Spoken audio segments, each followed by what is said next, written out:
next generation of Detroit sports media is here. Crunch Time is back on Woodward Sports. Join Jeff Iafrate and Booner Monday through Friday, 11 a.m. to 1 p.m. Taking Detroit sports coverage to the next level with massive interviews, viral moments, and the best live reactions. Get ready, Detroit. The young guns are taking over. Crunch Time on Woodward Sports. What's going on, everybody, and welcome to Crunch Time here on Woodward Sports. We are live here. Beautiful day today, live from the Darren McCarty Charity Golf Outing here from the Links in Novi. I am not Jeff Iafrate. That is not Booner. I don't know if you've noticed that yet. Maybe you thought that Jeff Iafrate really... I think I'm closer to Jeff, and you're closer to Booner, to be honest. Well, I was going to say, yesterday, Jeff had his first live-on-air beef and cheddar from Arby's, so maybe the chat was thinking he really enjoyed him and picked up like 20 more on his way home, put on a couple pounds.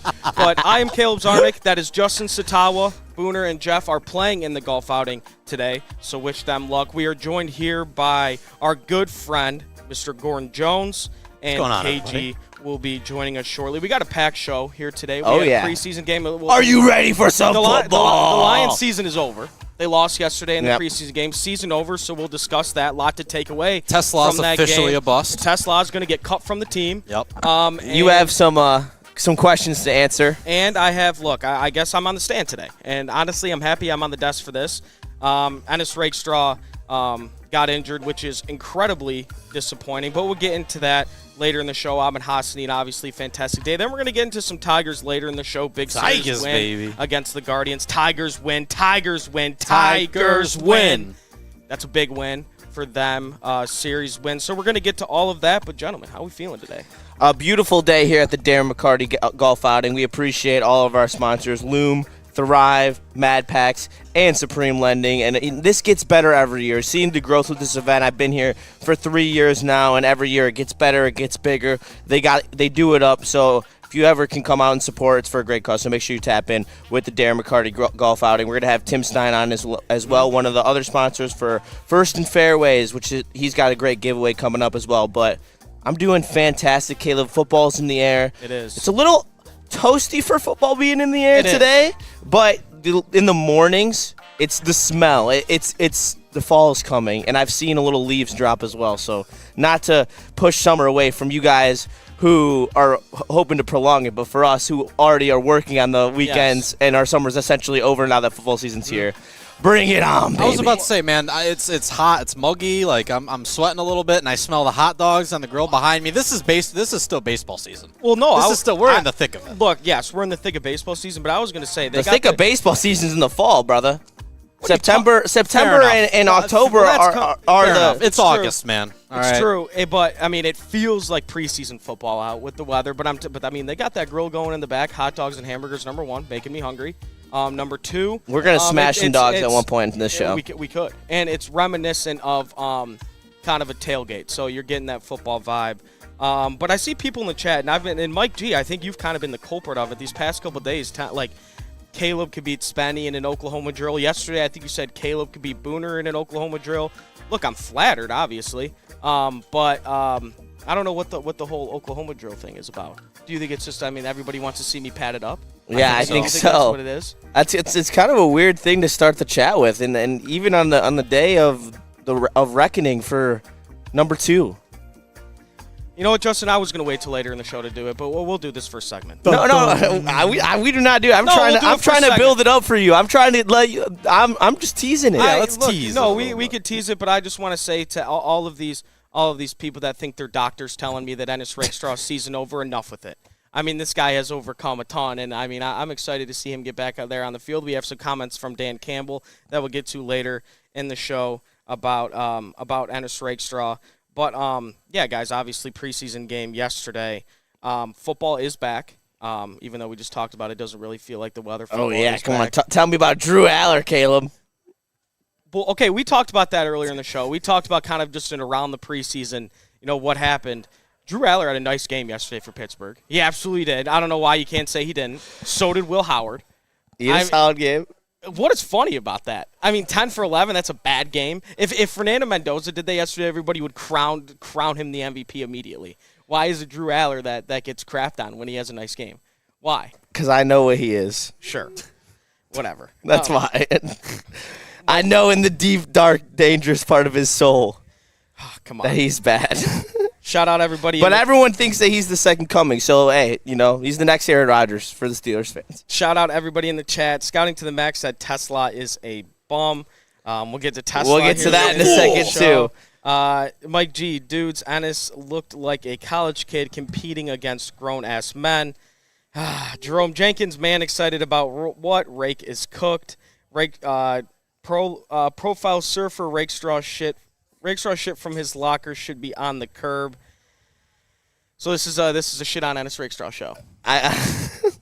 Caleb, you're backed into a corner, my brother. They are out for blood on Ennis Rakestraw, and you are the one man standing in their way. I'm just gonna say it like that. I will say I most definitely am trapped in a corner here with this Ennis Rakestraw stuff. But you know what? I want to do this. Let's talk about the positive things in the preseason first, and then let's roll with the Tesla and the. Don't say it. Okay. Yeah, let's start with the positives. Obviously, the number one positive I think you could come out from that Detroit Lions, the first preseason game, is Amon-Ra. Amon-Ra yesterday, I mean, this is a guy that's been hyped up all of training camp, a guy that we were all excited for. Dan Campbell talking about how high his motor is, all the coaching staff praising him. You hear people like Aiden Hutchinson, Panay Sewell, the offensive line, talk about Amon-Ra and his motor and his work ethic and him coming back from injury. And yesterday, that was a huge game for Hassanin. 2 sacks, 4 tackles. In the first sack, you saw he got a little bit emotional. The first sack on Joe Burrow, because I mean this probably has been a wild ride for him. I mean he just started playing football not too long ago, had a really good season at Boise State, kind of fell in the draft, gets hurt his rookie year, and he comes back in his first preseason game with 2 sacks. Obviously it's preseason, so you kind of have to take everything with a grain of salt. But that was against the Bengals' number one, starting offensive line, against their starting offense. And, I mean, as of right now, based off that first preseason game, Amon-Ra has lived up to all of the training camp hype. Oh, absolutely. And for him to go and materialize everything that we've been hearing, you hit on it, the motor. His first sack was all motor. He fights through 2 guys on that stunt to find that open lane and get that sack on Joe Burrow. That was just pure motor and relentlessness into the pocket, which I love to see out of him. And then when you look at the strip sack, he makes a really nice move on the outside. You can really tell that athleticism. He's got really nice bend as well, which obviously is one of the most important things when you were playing edge. You could really see him be one of those guys who can sprout into one of your specialist sack guys in the future, I truly believe. Like, that's where I think he is. And I'm not necessarily hoping that we can develop into a 3-down type of edge. I don't think that he has that skill set, but in terms of being a specialist in ways that James Houston was and how Al-Qanim Muhammad, like how they were, I think that at some point in his career, he's going to be able to fill that role and be able to put up a very solid sack season, maybe 7+. Yeah, and one thing Dan Campbell said about Amon-Ra and kind of what kind of player they're trying to turn him into is more of that big end, more of a guy that, he's not the biggest guy in the world, but he's more stocky, and they want to turn him into that player. But I mean, if they look with the depth, and we haven't been able to say this for a long time, but with the depth at the edge position, opposite of Aiden Hutchinson, obviously drafting Derek Moore, bringing in DJ Wanham. I don't know how many snaps there is for Amon-Ra up there, but I think Booter said it the other day. Right now, it's kind of shaping up that Amon-Ra is your 4th best edge rusher on this team. And what do we draft him in the 5th, 6th round? So I mean, that 7th round. 7th round. So I mean, that's kind of the. I mean, he's exceeded expectations thus far. Obviously, with the injury last year, kind of hurt him. But I mean, in training camp so far, he's been obviously phenomenal, and that preseason game kind of backed it up. So that was really, really, really promising from Amon-Ra. You want to know what my overreaction is? All right, my general takeaway from what I've seen with Amon-Ra so far. He will be your 3rd best defensive end at the end of the season for the Detroit Lions. Damn. Over who? Yeah, over who? Over Derek Moore or DJ Wanham. No. So Aiden Hutchinson, right? Yeah. And then I would say probably Derek Moore. I'm putting him over DJ Wanham. I don't know about that. I mean, can't do that. This is. Hey, Justin. We knew this was going to happen. First preseason game. Young Gordo. We were going to get some of this, and I love it. But this, again, preseason. I just think the way the way I'm looking at it out of Amon-Ra, I'm not crowning him anything, but I'm just very excited about the way he played yesterday. Like, I feel like he deserved that almost. Yeah. Like I brought it up. Like, you saw him get emotional after the Joe Burrow sack because, I mean, dude, this guy's probably been through a lot this past year. He had some hype coming into him last year because of his motor and everything, and got gets hurt. Yeah, season cut short. I mean, he comes back and a phenomenal game. Yeah, absolutely. And that's all you can ask for him is to put it on tape and put it out there. And you got guys like Gordo who thinks that he's going to be the third best edge in this team. So, I mean, he's doing something right. That's for sure. I don't know how. And even if it's not this year, I can still say, if it happens eventually, I wasn't wrong. I was just early. You're right. Well, no, I coined that one, and it reigns true. And I think that's a possibility for next year. And but we can talk about that next year, Gordo. I think you're a little too in front of the skis cart this before year. the horse. But it's okay. I'm definitely. I mean, next year we could have that conversation. Want him being on a 1-year deal. Exactly. And I think you know what I'll say this too. Like, want him being on the roster. And Derek Moore having that depth right now at edge, even if you want to say Hassanin is the fourth best edge rusher on the team, having guys be ahead of him is probably a little bit beneficial for him, so he could use this year as more of a developmental year. Kind of figure out, like kind of you're saying, like turning him into a specialist and him trying to figure out what type of edge rusher he is. So I think him kind of being lower on the depth chart and maybe not going to get a ton of run during the regular season, I think that's beneficial for him so he could kind of figure out what type of player he's going to be and what kind of impact he's going to make for the Detroit Lions moving forward. But I'm more looking into years past. I know Gordo's talking about this year, but I'm more looking into years in the future for Amon-Ra. I am as well. I think that this year you're going to see a little bit of production. I think he's going to have a couple sacks in the regular season, like 2.5 is kind of the number that's pinging in my head. But I like I said, I think that he can grow into a guy who can be a reliant pass rush specialist who can come in and can put some nice pressure on the quarterback. Yeah, T. Twirt in the chat says he played well, 99 flashed. He sure did. Art Vandalay said, "Love the emotion." Yeah, I mean, that was it. Almost kind of choked me up a little bit. Like he made that sack and he was incredibly emotional. You got to love it for the guy. Just a fan said, "Did Hassanin just play his Super Bowl?" No, I think he has more football coming his way. But I mean, he played the best. It's the biggest game of his life so far. Game. And again, I'll say that first sack and that second sack was on third down. That strip sack in the red zone. Like, that's a big play. Yeah. And then the first sack was opening drive or maybe second drive of the game where the Bengals starting offensive line was there. So, I mean, that was just a fantastic game out of Hassanin, our Vandalay again. Our third-string defense just stopped Burrows once. Pretty legit considering how much everyone glazes since these weapons. Yeah, we held them to 3, I think. But again, like, all these offenses that they're running, like we saw with the Lions offense, obviously, like all these preseason offenses are pretty vanilla. Like it's kind of just, not a ton of, super in-depth concepts, obviously like Chase was going to beat Rakestraw on a play. Like that was just going to happen. The Bengals offensive line was going to already setting up your out, huh? The Bengals offensive line was going to beat the the Lions defensive line. Their 2s and 3s on a rep or two.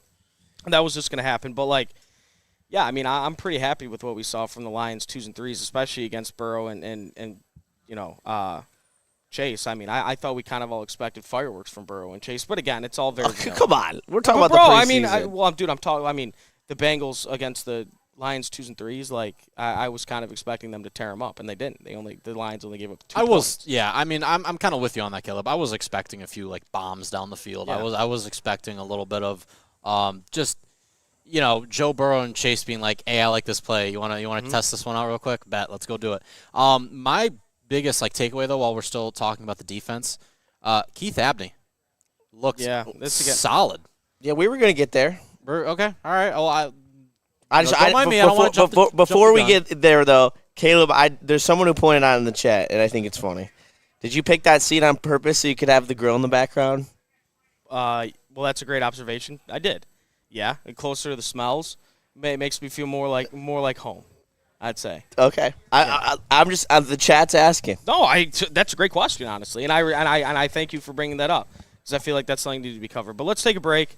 And then we'll get into Keith Abney. And then we'll get into more of the Lions defense, Keith Abney, and more of what we saw from the Lions defense. But I could tell you about Thrive real quick.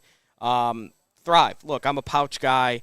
Thrive is my pouch of choice, and I'm big on the size of the pouch and everything, and it's absolutely perfect. There's 300 milligrams of caffeine, so you could skip your coffee in the morning. You could skip those energy drinks. You can go with Thrive. Peppermint is my flavor of choice. They got peach. They got peach citrus. They got the wintergreen. cinnamon right here. Cinnamon is fantastic. They do. This is not your daddy's dip, and Sean said it in the morning. He was a dip guy. He went to Thrive, so make sure you go pick up a can of Thrive. We'll see you after the break.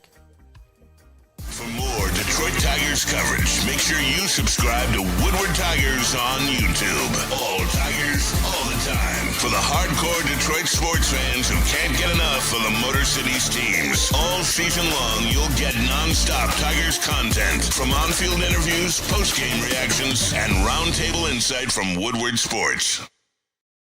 This is a hungry bear. This is Carl and Jeff. Carl isn't worried because he has focused energy to spare thanks to Thrive energy pouches. Jeff didn't use Thrive when Carl offered. The bear is happy about that. Don't just survive. Thrive. Thank you to all the fans for making Woodward Sports your #1 online destination for Detroit sports. We promise not to drop the ball.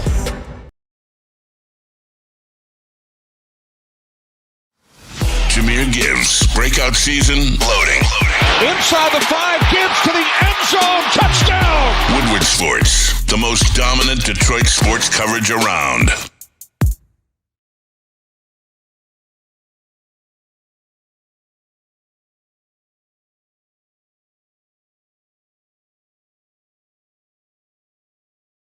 What's going on, everybody? We're back. This is Crunch Time Sports here on Woodward Sports. I'm your host today, Caleb Zarnick. I'm here with Justin Satawa, Gordon Jones. KG will be joining us in a moment. We are live from the Darren McCarty Charity Golf Outing from the Links in Novi. Beautiful, beautiful course, beautiful day for a good cause for Darren McCarty's Charity Golf Outing. We dug into Lions preseason a little bit. We're going to go more in depth on this Detroit Lions defense and kind of what we saw from not only the personnel and what players were playing, but more of what we saw from Kelvin Shepard and what kind of looks that they were showing yesterday. And one thing you brought up, I mean, you were watching the All-22, you were watching the tape. A lot of 4.25 from Kelvin Shepard yesterday, which I think is kind of something that we wanted to see more of, more defensive backs on the field, more nickel, and I personally liked it. I like the looks that Kelvin Shepard gave the Bengals, and I know we talked about, I know it's preseason, but like the looks they gave the Bengals ones, I was pretty impressed with the looks Kelvin Shepard gave the Bengals defense. Yeah, offense. Absolutely, and I'm going to be impressed when you give this hot dog rating on air. Oh, dude. Because we're going to get that going at some point, so don't you worry. They want it, all right? The chat wants it. We got to get a glizzy review out of Caleb. 100%. I'm down for that. Are you kidding me? But the only thing that's better than a glizzy is the fact of how happy I was seeing a 4.25, because that is something that I have been griping about, where we have too many slow linebackers on the field. It's not the current evolution of the NFL. The NFL is getting faster, more defensive backs on the field in order to stop these very explosive passing attacks, especially from what you've seen in your own division. You got Caleb Williams, who's a deep ball savant and lives and dies by it, to be completely honest. Same with Jordan Love and Kyler Murray. All of them are just deep ball merchants. So when you go and you look at how do you play that best, it is with speed and more defensive backs in your secondary. So seeing that was great. I think it also allowed – you need a guy like Devin White, because our linebacking core was slow last year, and you saw it with their inability to stop the outside zones. I liked seeing Chuck Clark coming down in the box. And then – obviously, the nickel battle between Izzy and Keith Abney, which I think it wasn't surprising seeing Izzy out first in the nickel, because that's what they do a lot of the times with a lot of late-round rookies, is they put him automatically in the 2 slot because they want him to earn it, especially in this Dan Campbell-esque way that he likes to coach. Yeah. He wants to get the most out of those players, and by doing that, he's making Abney be like, all right, force me to put you in the lineup. And I think yesterday he made a stride in doing that, because personally I think he looked better than Izzy. Yeah, and shout out Jeff. Abney is kind of Jeff's guy, but I think that Izzy versus Abney thing, I think that's I think that's going to be a competition. I mean, a competition we've been talking about for a while to watch for the rest of training camp and preseason. But I thought Keith Abney had a phenomenal game. Obviously, he had a fumble recovery. He had a nice hit. I forgot. It was someone in the flat.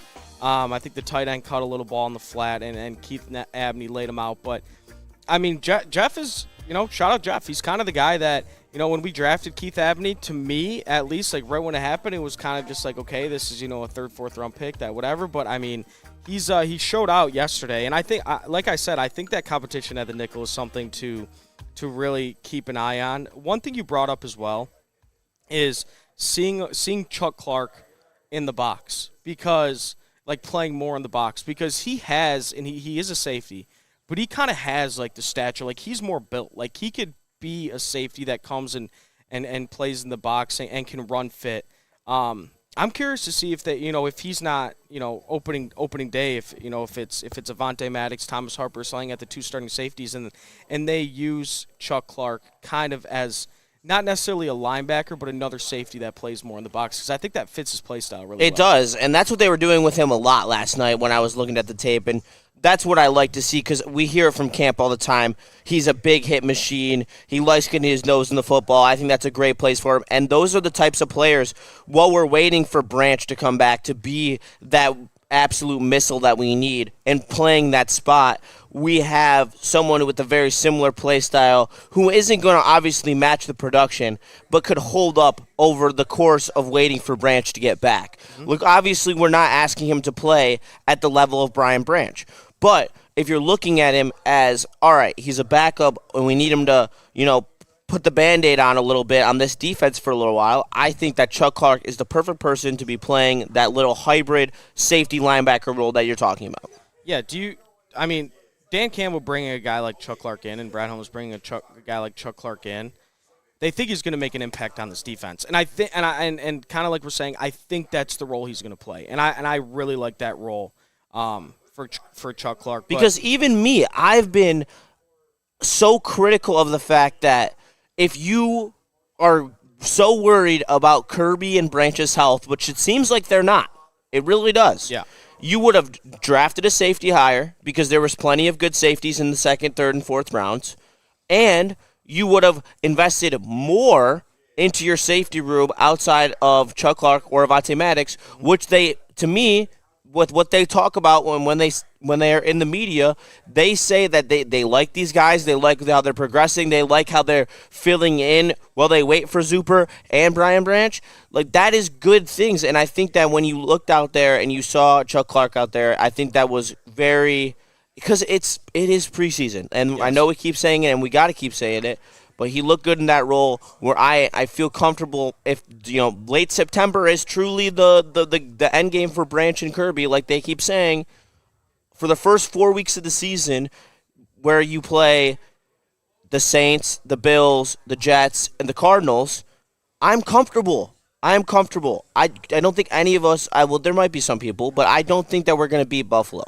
And with how we're currently constructed, we're not ready to beat Buffalo. No. Until we have our defense back. So I'm not worried about them, and I think that the other three games you can handle them without having Kirby and Brian Branch. I've said this a couple times. Even with the injuries to Kirby Joseph and Brian Branch, I'm probably more confident in the safety room than I am the corner room, just because Avonte Maddox played decent football for you last year, as did Thomas Harper. You bring in Chuck Clark. Big pick against the Bears for Maddox. Exactly. And you know what? Again, preseason. But one thing we can take away from preseason, one thing that we can kind of get a grasp on, like how the coaches feel about these guys, is snap percentage. Would you agree with that? Yeah. How much they play? Chuck Clark only played about 12 snaps, 17% of the snaps. So that probably means, hey, this guy's going to play a decent role on our team during the regular season. We got to keep him fresh and ready to go. So, obviously the play you got to take with a little bit of grain of salt for these veterans, but the snap percentage is something I'm looking at. And Chuck Clark not getting a heavy load on defense probably means, hey, he has looked pretty good in training camp, and this is the guy we're really going to want to utilize during the regular season, keep him healthy. So I'm very excited about Chuck Clark. And I know that's crazy to say. I might be the first person ever in history to say I'm excited about Chuck Clark. But, this is kind of where this Lions defense is at right now. Well, I'm excited about Keith Abney, and I do think he's your nickel. I truly believe that. I've said that for a couple months now. Yesterday, you want to say, oh, well, the fumble fell right into his lap. It's about being by the football. You have to be in positions to make plays, and it felt like he was constantly in the right position making plays. They weren't picking on him, and more on that in a second on who they were picking on.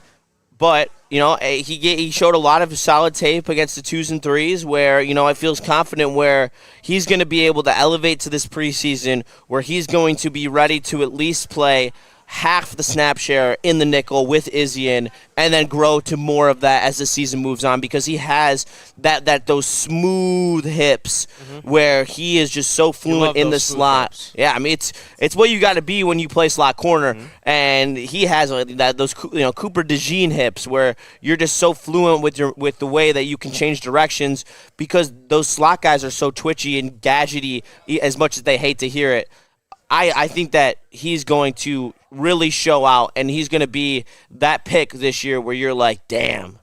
Yeah. We got him in the 5th round? Yeah. Well, that's what I'm going to ask, and I'll go to Gordo on this as well. If you had to make a bet right now, who is trotting out first play of the year for the Detroit Lions when they run nickel at the nickel spot? Are you choosing Keith Abney? That's their guy at the nickel? I don't think he will be there week 1. I think that Izien will get the start. But that's just how Dan Campbell handles rookies, in my opinion. I feel like by week 4, by the bye he'll be starting. Yeah, Gordo, what do you think? You think Abney's the week 1 starter at the nickel? I don't think so, and I'm kind of with Justin on this one. Like if I was a coach, yeah, I'm giving that right to Abney because I think there's just way more upside there. But I'm pretty sure it's going to be Izien. And you know what? That might be a little bit beneficial to Abney as well for him to still, have to compete for that spot. And also to have a lack a lack of reps in the sense that it keeps your body fresh. This is his, rookie season, and he just hasn't acclimated to a full, physical season of NFL football. So to have a few games off, to be able to learn, I think that's important for him. KG, welcome to the show, my friend. Hey, what's going on? No, I think that Abney won't start week 1, and I don't think that's a bad thing because they're going to utilize guys within a rotation, and I do think he will get a lot of meaningful snaps this year. But Izien, just with the experience that he's had, the fact that he was a starter for Tampa Bay last year and he kind of performed well, I think they'll lean on him more in that spot. And once again, kind of to what Gordon was saying over here, I think that could also benefit Abney as well, learning from a veteran presence like that. But he's going to get plenty of opportunity to go out there and showcase his ability. So I'm not mad at it, but no, I don't see him as the week 1 starter as of right now. You know what? I'm gonna have to probably go to you guys for this because this isn't a guy I kept my eye on yesterday for some reason, even though I probably should have. Played 56% of the snaps. Cut candidate. KG's early cut candidate. KG was early on this. I was. Roger McCreary. What did we see out of Roger McCreary yesterday? Did we see? Was he playing a little bit of the nickel? What did we see? He was playing outside. Yeah, and he did not look good. That's a guy that needed to have a good preseason game. That's a fact. He needed to have one. I wasn't looking out there, but I definitely saw him give it up a couple passes. That's not ideal. Which is not ideal. More passes than Ennis Rakestraw or no? No. Come on. He's still trying to get Rake Rake on. Yes. I'm sorry, man. These are the facts. We don't want to do this to you, Caleb. You're a nice guy. All right, Caleb. The people are all in here. We're going to take the break, and then it's time to confess. We'll take a break, and then we'll talk a little bit Annex Racestraw. Make sure to stay tuned for that. KG, you want to tell us about Mad Packs? I will tell the people about Mad Packs, the maddest of packs, and we already know that Mad Packs, they are out in full force today here at D-Max Golf Event, bringing some of the good products with them, and I'm talking about the gummies as well. They got the Boom Shakalaka 200 milligram hash rosin gummies, along with the High-Low 200 milligram live resin gummies, and they got some other great products as well. The Mad Packs extracts, Blizzard packs, and the THC syringes. Not the other types, you sick freaks out there, but they have it all. So you want to go to getmadpacks.com today. Mad flavor, mad high, mad flavor, mad high, mad packs. Thank you to all the fans for making Woodward Sports your #1 online destination for Detroit sports. We promise not to drop the ball. 10 is in redemption mode. No, make no mistake. It's not revenge he's after. It's a reckoning. And Woodward Sports is here to cheer on the Detroit Lions every snap. Don't miss a moment of Detroit Lions coverage. Follow Woodward Sports on all social media platforms now. Woodward Sports, let's go. This is a hungry bear. This is Carl and Jeff. Carl isn't worried because he has focused energy to spare thanks to Thrive energy pouches. Jeff didn't use Thrive when Carl offered. The bear is happy about that. Don't just survive, thrive. The next generation of Detroit sports media is here. Crunch Time is back on Woodward Sports. Join Jeff Iafrate and Booner Monday through Friday, 11 a.m. to 1 p.m. Taking Detroit sports coverage to the next level with massive interviews, viral moments, and the best live reactions. Get ready, Detroit. The young guns are taking over. Crunch Time on Woodward Sports.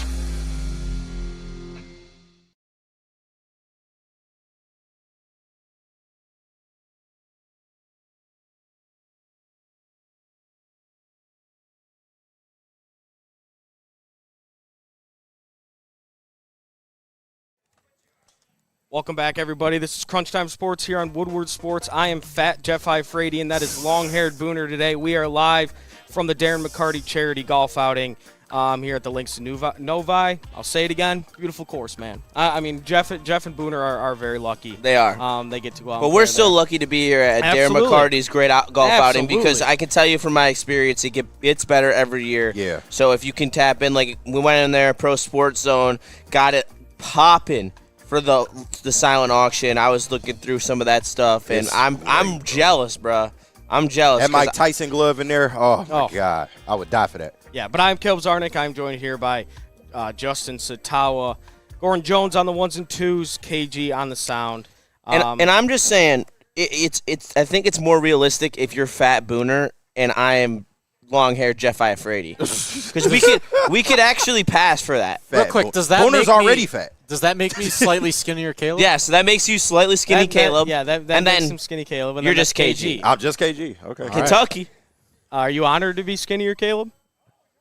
I mean, listen, I'm honored to be compared to you in any way. Maybe Thank you. long I hair, appreciate Caleb. that. Yeah. Long hair, How Caleb. do you doing Glizzy contest? Yeah, Coney Dog Oh, Glizzy-wise? Yeah. Ooh, that's tough. That's. Do you think you can beat Booner in a Glizzy off? Have you ever done 9 on 9? 9? I have not. That's tough. I don't know. Yeah, it's I don't. tough. I might not have what it takes. I'm not gonna lie to you guys. I might not have what it takes. Sorry, I'll definitely real try. Caleb didn't either. So Yeah, I'll really try, but I don't know. Hopefully, talking about Glizzies is going to soften the blow of this next segment. Skinny Caleb, what's your opinions on NX Rakestraw? Because I know Fat Caleb has his opinions on his. And here's the thing: if you've been watching Crunch Time for a while, NX Rakestraw is the guy I've been putting most of my stock in. I will start with this. When I started here at Woodward Sports, when I was an intern for the heavyweights, it was the year that Ennis Rakestraw got drafted. Yep, I remember. And that training camp that Ennis Rakestraw had, I mean, we talked about him every single day. They slotted him in at the nickel. He was having a good training camp. Gets hurt. Getting hurt has been a common occurrence for my guy, Ennis Rakestraw. I would say so. And if you think I'm going to sit here right now and give up faith in my guy, Ennis Rakestraw, you are mistaken. And all you, I see everybody on Twitter, people in the chat, Rakestraw's done, even people here. The guy I'm sitting next to. Fight back, Caleb. Ennis Rakestraw's done. I forgot you guys were doctors. That's pretty awesome. Some of you actually might be doctors.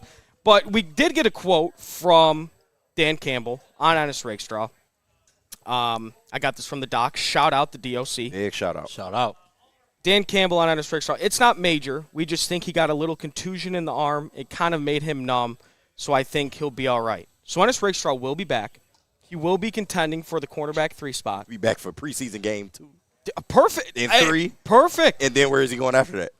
He's going to make the team, and he's going to fight for the cornerback 3 spot. Oh, Caleb. And look, I'm not here to Poor move. baby. I'm not here to move the goalposts because for a lot of the offseason and even the start of training camp, I would say confident in him having that cornerback 2 spot over Rock Ya-Sin because I thought Ennis Rakestraw was going to have a phenomenal training camp and win that spot. But you know what? I will move the goalposts here to make it fair for myself and my friend Ennis Rakestraw. Just make the team and fight, brother. That's all you need to do. Just fight. Damn right. Just fight. That's all we need. That's all we need to do. But I will say, all jokes aside, one thing he said, one thing Dan Campbell said, and Ennis, like I said, Ennis Rakestraw said it himself. He needs to stack days in training camp. That's something he needs to do, and something he hasn't done. Maybe in the beginning of training camp, we did see video. Justin's laughing here. I mean, for some reason, and I thought Justin was a good friend of mine, he loves to see me just crumble talking about Ennis Rakestraw. He loves to see my demise, and if I'm not mistaken, Justin, a couple years ago, you were a Rakestraw guy, too. I was a Rakestraw guy. We were interns together, and you were a Rakestraw guy. No, and I'll admit that. I was a big Rakestraw guy, and I was excited to hear out of minicamp that he was actually having good practices, and then training camp started. Yeah. And look, Caleb, with new information, I have to change my opinion. Good call. And this has nothing to do with the injury. Like, don't get that twisted. I don't even care about the injury because whatever, contusion, I don't give a shit. When he was in the game, he was getting bullied, cooked, targeted. That is exactly what was happening to Ennis Rakestraw. There was nothing that they wanted to do except pick on him. Whether it was Jamar Chase and Caleb, we were watching the tape together, and you were like, "Oh no, he was definitely in zone." He was not in zone. And I was like, Caleb, Caleb, he was not. He was not in zone. He got beat on the play. He's in zone. Rakestraw literally tried backpedaling 5 yards off of Jamar Chase and thought that he still was going to be able to just – and Chase literally didn't even do anything. He literally just went like that, cut his shoulder, and Rakestraw was lost. And Jamar Chase, he clearly thought he was going deep. Sorry, he got beat by the best receiver in football. No. Because then we're gonna keep going. And when Joe Flacco gets in the game, and they got whatever his name is, Eva Slovis out there, he's cooking Rakestraw. And then we're going to the third receiver. He's cooking Rakestraw. Rakestraw was out there for 2 quarters before he got hurt, and I saw him get routed up 8 times. Every single catch was on him. There was no one else on the field they were throwing at other than Ennis Rakestraw. It was so bad, Caleb, and I want him to be good. I want him to save the 2024 class. I want him to be great because he's been injury-riddled and has had the potential coming out of college to legitimately be a CB2 in the NFL. But you know what? Injuries have caught up to him, it looks like, and he is just not ready to be a outside corner in the NFL, and I question if he's even ready to fight for the CB3 job in the Detroit Lions quarterback room. Caleb, they calling him Breakstraw in the chat. So enough of that, chat. But shout out Dante in the chat for the $4.99. He says, Caleb, don't give in. I will join you against the fight for Rakestraw. Remember you people ished on another second-round cornerback, Darius Slay. There he is. I don't know if that's Rakestraw, the next Darius Slay. I like that. I like that, Dante. Twitter in the chat. Gumble in the chat. No, I got to cut you off. Saw Rakestraw whiff on a tackle at 4:39 in the first quarter on a dump-off pass. Sideline whiff. Oh, that dump-off pass. Dude, he scorched. I mean, I'm sorry, Caleb. I appreciate you fighting the good fight. Can I say something? Yeah. Yesterday, I was at work watching the first quarter. And my coworkers tap in. They tap into the show. Shout out. And it was the Chase play you're talking about, maybe the third play of the game. And my coworker just looked at me and goes, "You're fucked." He just goes, "You're fucked." You're fucked. It's crazy. Caleb, you fought the good fight, man. You did. I'm still fought. Why is it past tense? I'm fighting the good fight. Because he injured the same shoulder that's been plaguing him. Brother. But you heard Dan Campbell. he just. You know, it's But nothing. when you Rakestraw, you can't afford any setbacks at this point. And what makes it so bad, you kind of needed him to play good and that to coincide with Nick Whiteside not looking as good. But Nick Whiteside looked pretty good. Solid out there. Yeah. So I'm sorry, Caleb. It's not trending in the right way. Yeah, Caleb, he's fighting for the cornerback 5 spot. If that. Do you think, honestly, we'll go all jokes aside here. Obviously, you know my answer. It's not a joke. Do you think Ennis Rakestraw makes this roster? Not at this point. You can't get injured a third time. If he plays another preseason game, he has a chance. But if he doesn't, he's going to get caught. I think it's over regardless, bro. Man. That bad, huh? If they keep him, it's solely for depth purposes. Bro, you should have – Gordo, I know you were setting up the show. I wish you would have been watching that tape with me, man. Me too. because he barbecue chicken out there. Yeah, it was Gordo, give me something I want to hear. Just give me some. Do you have any faith in Rakestraw? Please, just give me something. Whisper sweet nothing to Caleb. I can't lie. Everybody say hi to D-Mac. I'm not gonna come up here and lie, man. And I have zero faith. Listen. For everything, eh, Gordo? All right, come on, D-Mac. Don't give me a hard time. Come on. Shout out, Mac. And yeah, listen. I'm not gonna, say anything I don't believe in, man. There is nothing for me to grab onto. There's nothing there. I'm a pretty reasonable guy. Would you guys say that? Yes. Yeah. So when it comes the time where I feel like it's officially done for Rakestraw, like, hey, I flipped on the Tigers. I did it because I'm a reasonable guy. And like you said, when I get new information, my standards change. My opinions change. What's the quote from Flannel? With new information, You're allowed to allows change your opinion. allows the Shout ability to out change your Flannel. opinion. Shout out. Shout out Flannel. And I'm a reason. I mean, when I know it is officially over for Ennis Rakestraw, I will give the nod. I will give in. But right now, I don't even want to say I'm fighting the good fight because I still do think Ennis Rakestraw has something in there. God, man. Everybody has. All right, let me. I'm sorry to keep putting salt in your wound, but these are the receivers that were routing up Ennis Rakestraw yesterday. Are you calling me? Are you trying to get through? Kobe Young, never heard of him. Okay. Reaching out. Andrea Islovius. Okay, Yushivash. That's a good receiver. Yeah, he played. Yosivas He's is okay. solid. Yep, nice, solid wide receiver 4. Caleb's reaching out for you. And then Jamar Chase. I'm just one. so All right, and these are the numbers for it: 1 for 16 for Chase, 2 for 20 for Islovis, 2 for 28 for Young, and then I believe that Dante Myers had one of his 3 on 29 on Rakestraw. How So are we he's sure giving up these are all on Rakestraw? because I remember watching him on the tape, Bahui. and I remember the names. Hooey. Bahui. Yeah, he hadn't completed a pass for like a whole bunch of plays at one point, but yeah. Bah humbug. Humbug, yeah. Let's take a break. Do you want to talk about how he led the team in tackles, or second in the team in tackles? You wanna talk about that? we'll swipe that under the rug because it's a positive thing about Ennis Rakestraw. I think honestly, when he goes down in the second quarter. Honestly, I think Ennis Rakestraw could have got a pick yesterday, and people would have had the same opinion on him. God. Shout out my guy Ennis. Hey, you want to know why he had 5 tackles though? We'll have more Detroit Lions for you. More Detroit Lions preseason later Because in the they show. threw at him. Sure. We got more Detroit. We're going to get to the Detroit Tigers here in the second hour, so make sure to tune in for all of that. But Gordo, why don't you tell us about the great Buzzin' Energy? I would love to tell you guys about Buzzin' Energy. Listen, guys, I'm a huge fan. I've always been a huge fan of Loom. I've been frequenting their locations for a long time. Long time, guys. And, man, you can't beat Buzzin'. If you're looking for just a little bit of a pick-me-up, you're out here on the golf course, you're sitting out, chilling out by the pool, or, maybe let's say you're about to go see a movie. It doesn't matter. Buzzin' is the perfect, option for you. They have Buzzin' Energy that, gives you, combined with the all-natural, the all-natural THC and caffeine. Or they have the Buzzin' Max, which is my favorite because that's 100 milligrams of THC. To the max. And they have, your classic Buzzins. So whatever option it is that you need, guys, whatever you want, they got it there at Loom. And make sure that you use our promo code WSN30 to get 30% off. And also, guys, those rewards are fantastic. They have the best reward system out of any dispo that you'll find. I am constantly getting freebies, constantly getting $20 off my order. They're the best. Nobody does it like Loom. Fuck you talking about? Go check them out.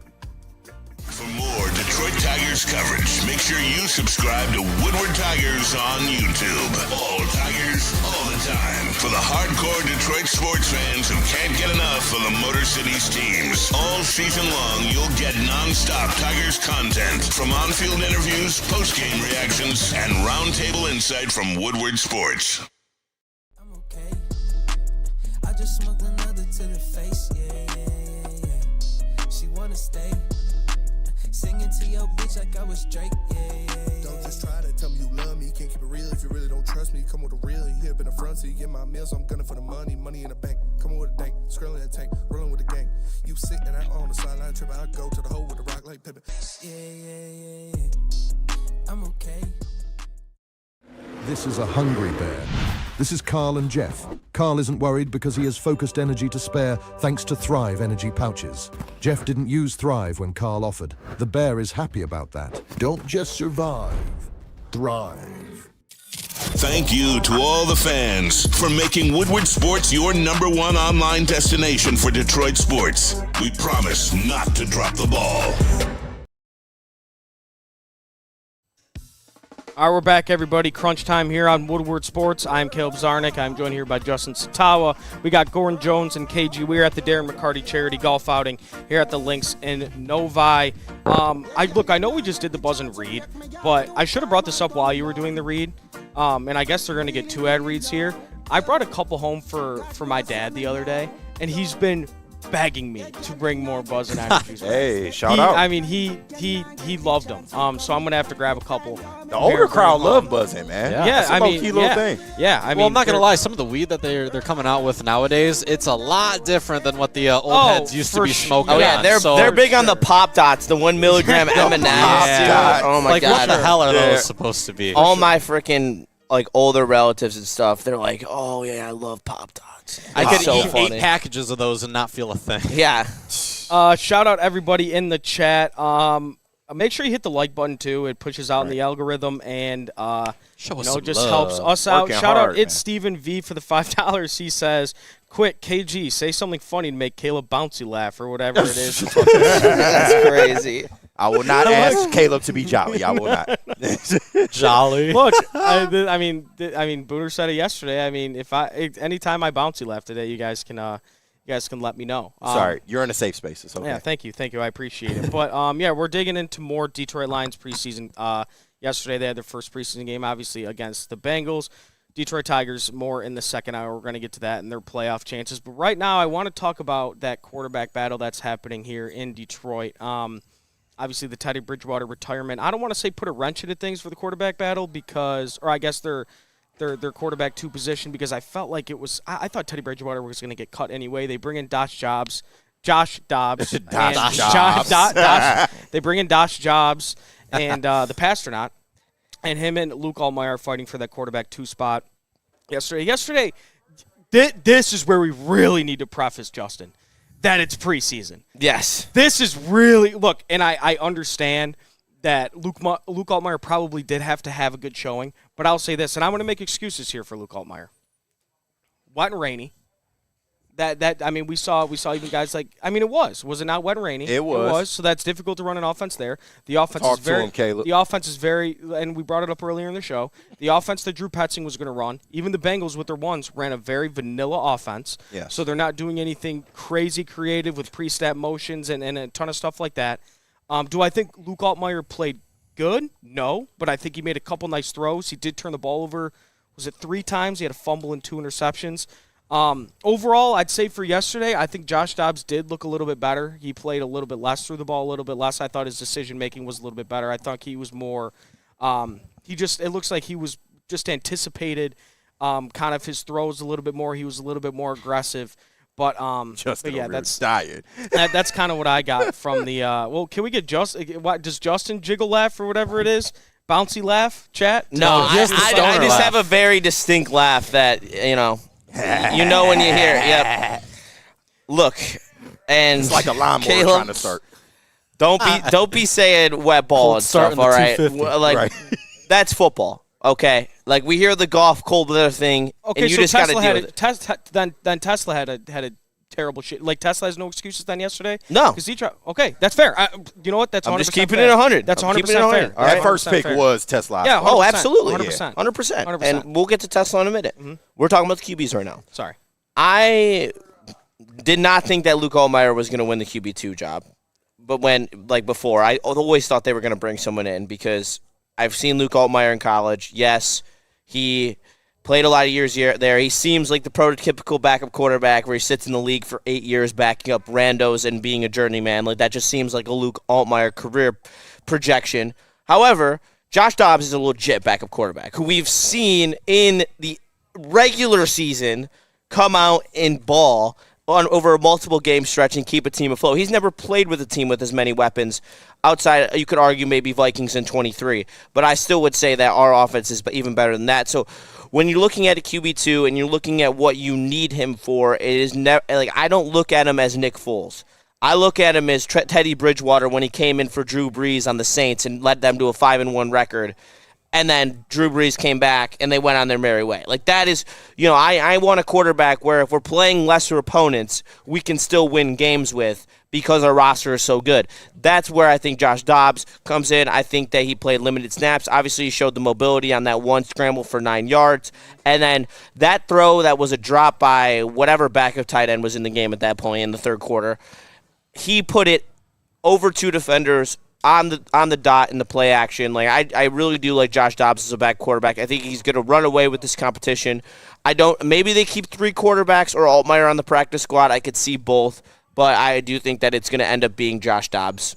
I think Altmaier's a guy they're going to want to keep around, even if it's on the practice squad. Yeah, but I do agree with you that Josh Dobbs is probably going to win this position for kind of all the reasons you said as well. Like, he's familiar with Drew Petzing. He was with Drew Petzing in Arizona.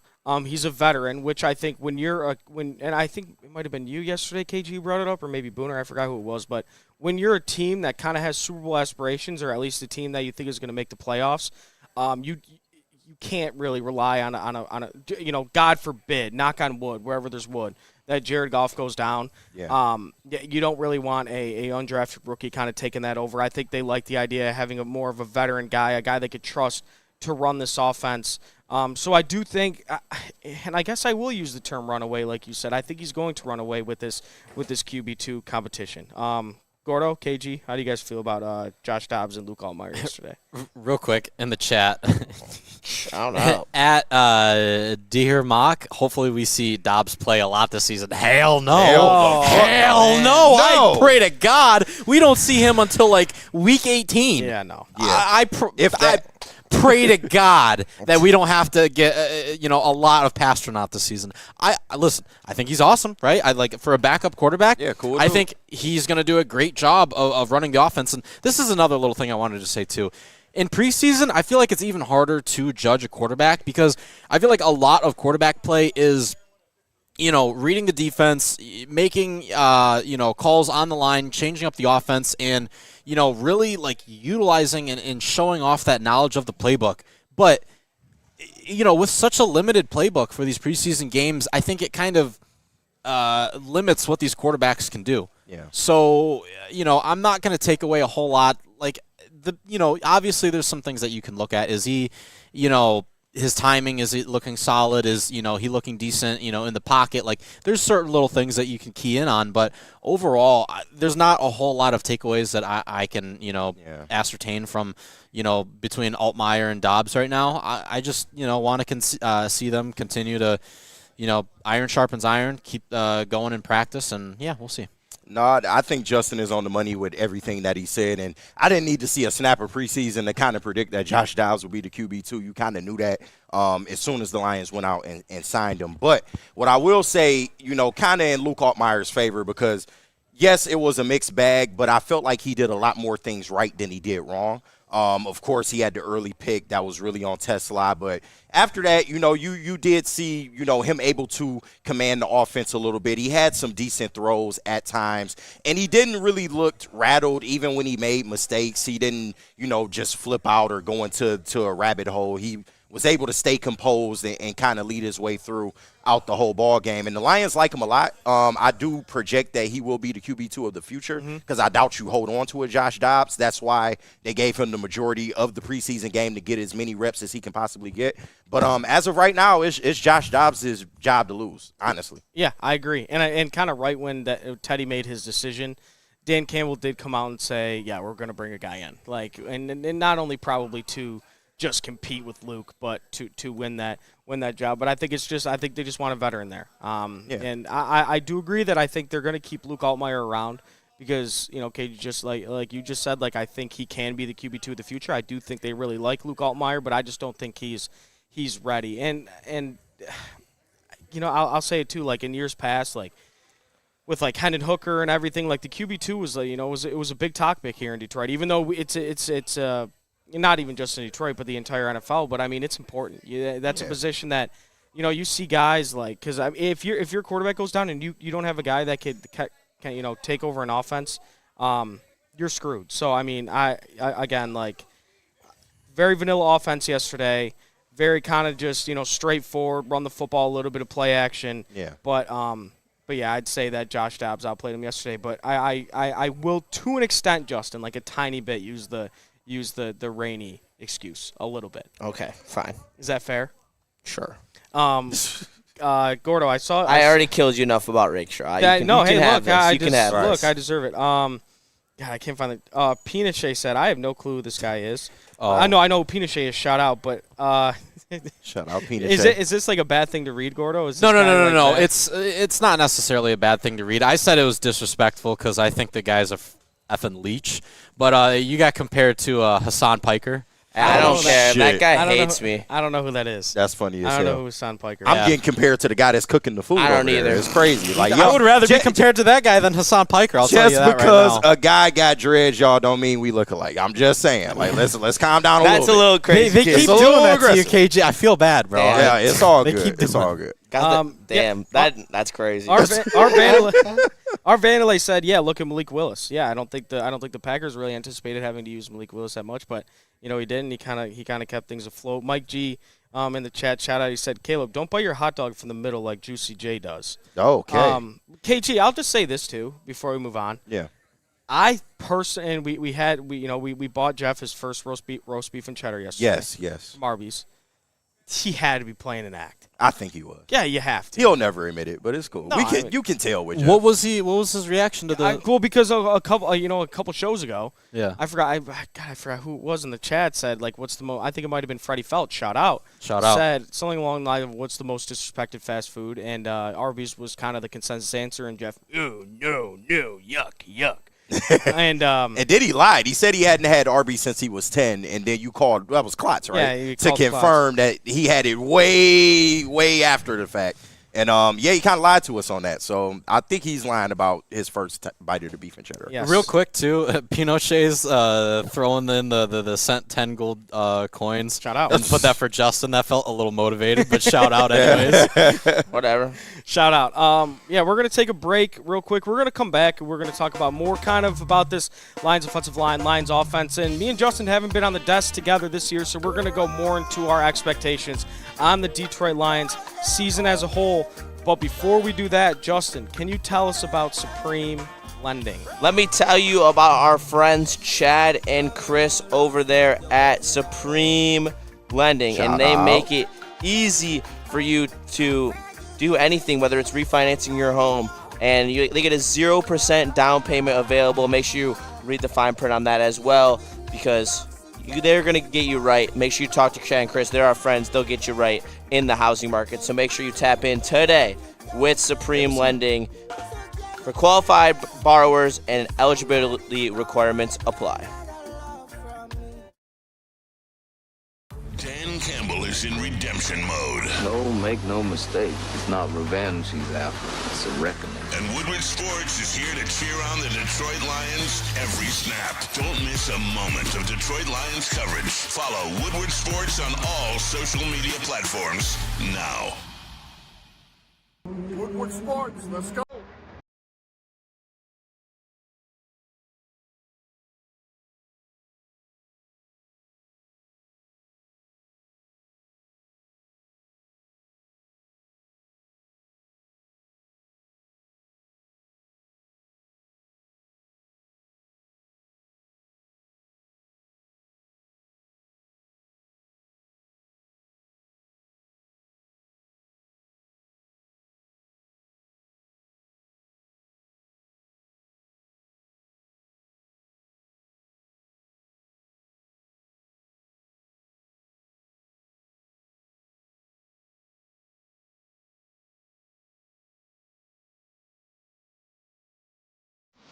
Jameer Gibbs, breakout season, loading.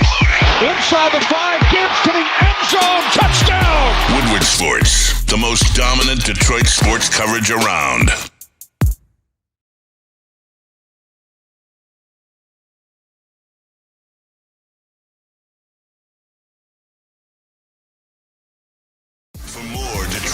Tigers coverage, make sure you subscribe to Woodward Tigers on YouTube. All Tigers, all the time. For the hardcore Detroit sports fans who can't get enough of the Motor City's teams. All season long, you'll get non-stop Tigers content from on-field interviews, post-game reactions, and roundtable insight from Woodward Sports.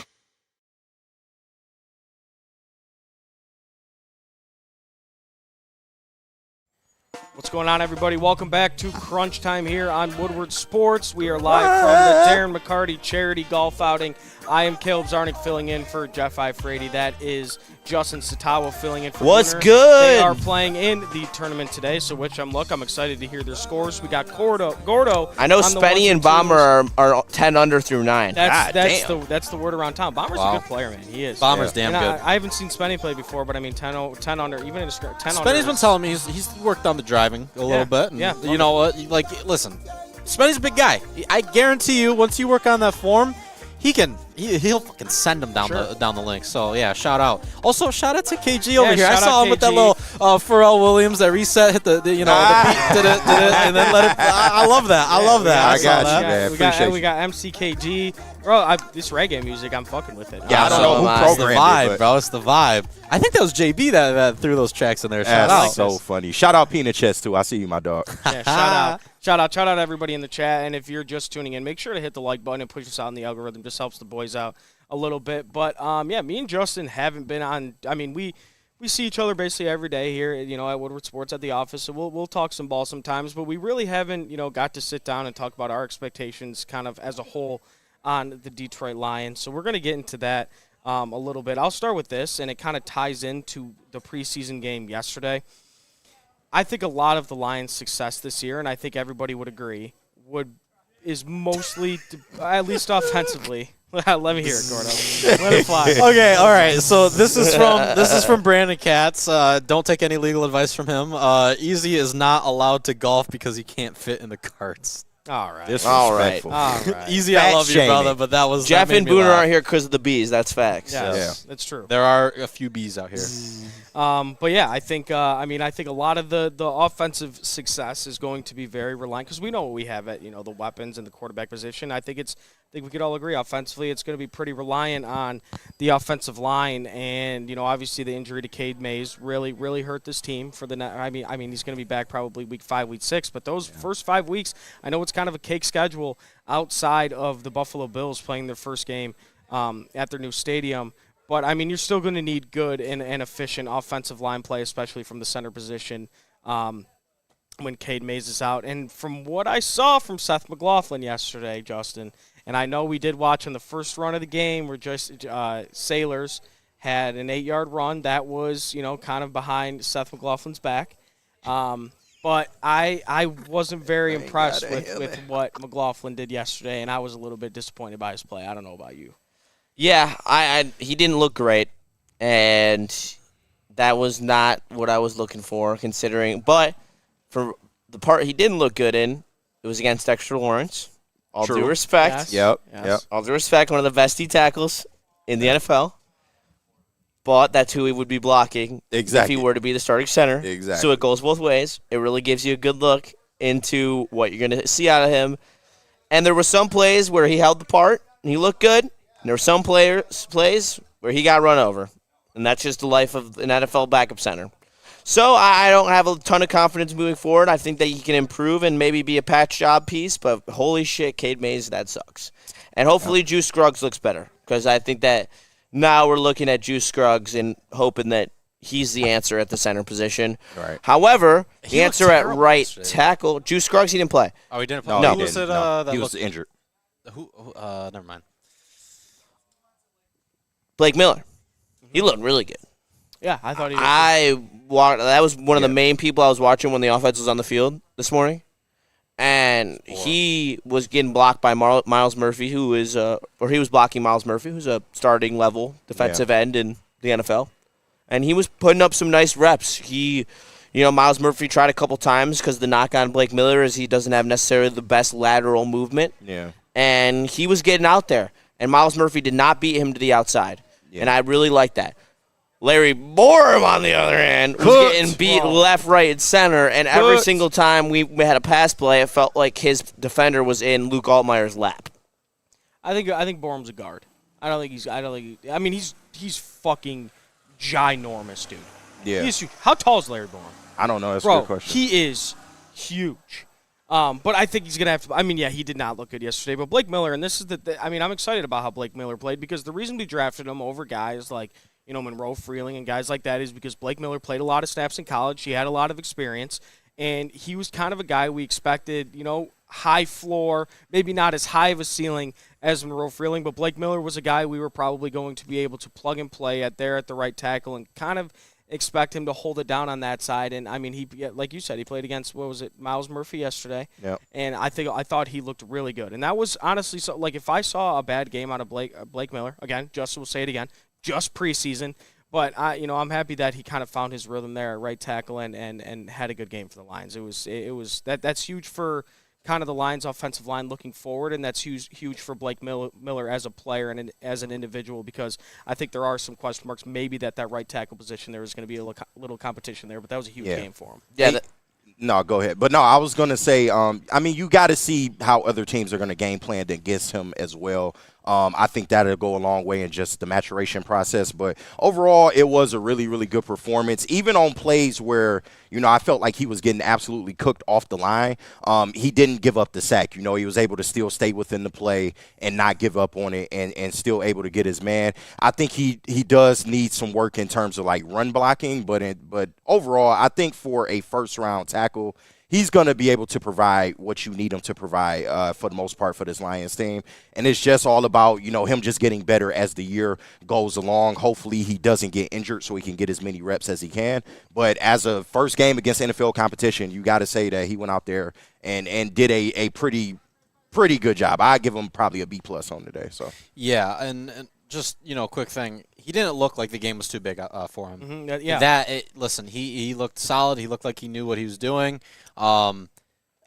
Fundamentally, he looked great. Like, it kind of, looking at it, like, it kind of reminded me of just, like, having just a vet out there. A guy that just, he's making the right moves every time. And, for the most part, like, he knows the plays. Like, he's solid. And hopefully, we're not talking about Blake Miller very much this year. Because if that's the case, then that means he's doing his job.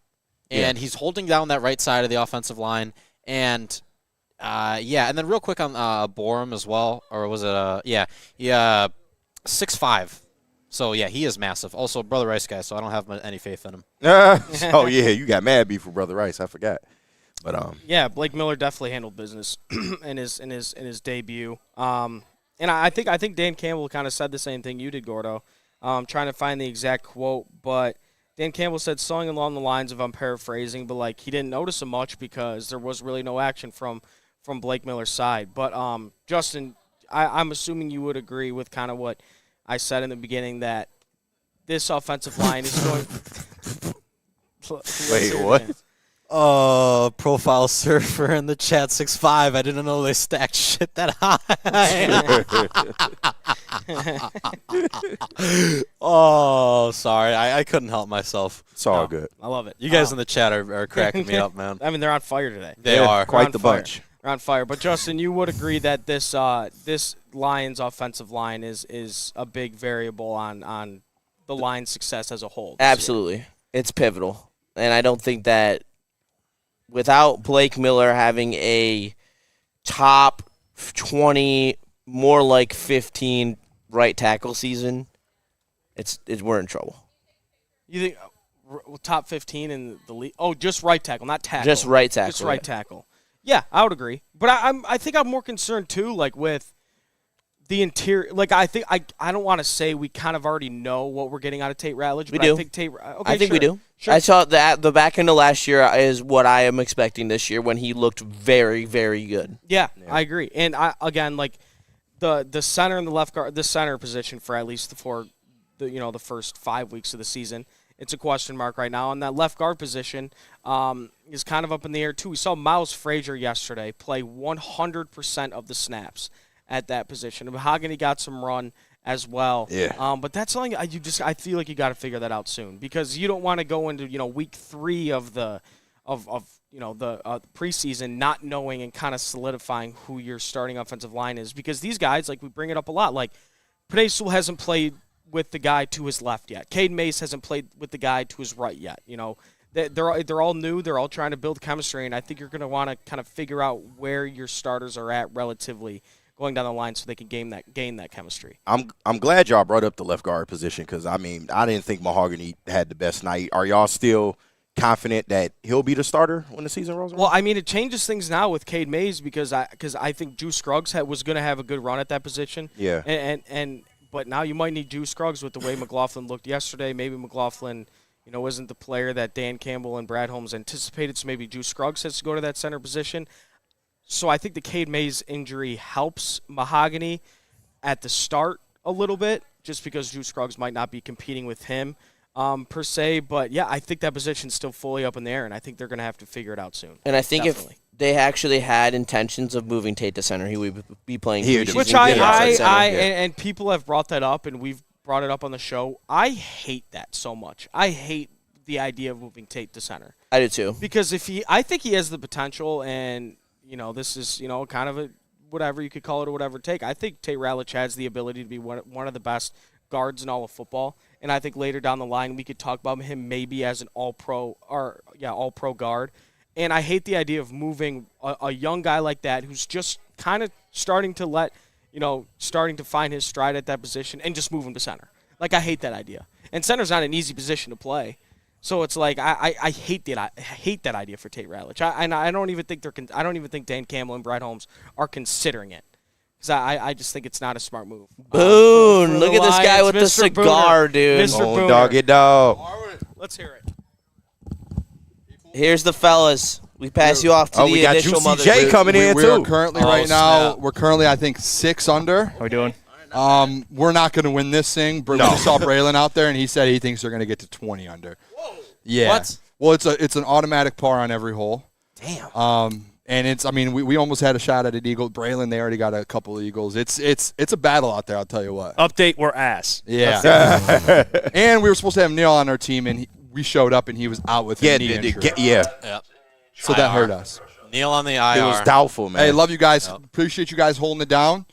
Make sure you guys hit the like button. We're going to be back Monday. Going to get a burger now. Go hit that. Have fun. Smash that like button, guys. And, love you, Boom. Shout out to James Skos. Shout out to James. All right, he left a $10 super chat in there. Shout also out. a Woodward member. I'll keep an eye out for a chat if you wanted to add anything to that, James. But thank you for the donation. Yeah, shout out James for the $10. Again, if you're just tuning in, hit the like button. It does push us out in the algorithm, helps the boys out. But we're going to take a break right now. I do want to hear in the chat, we could go 2 different directions with this coming out of the break. We could talk Detroit Tigers and their playoff chances and their recent hot streak, or we could talk more Detroit Lions preseason and just Detroit Lions training camp and season as a whole. But, we'll see you guys after the break. Thank you to all the fans for making Woodward Sports your #1 online destination for Detroit sports. We promise not to drop the ball.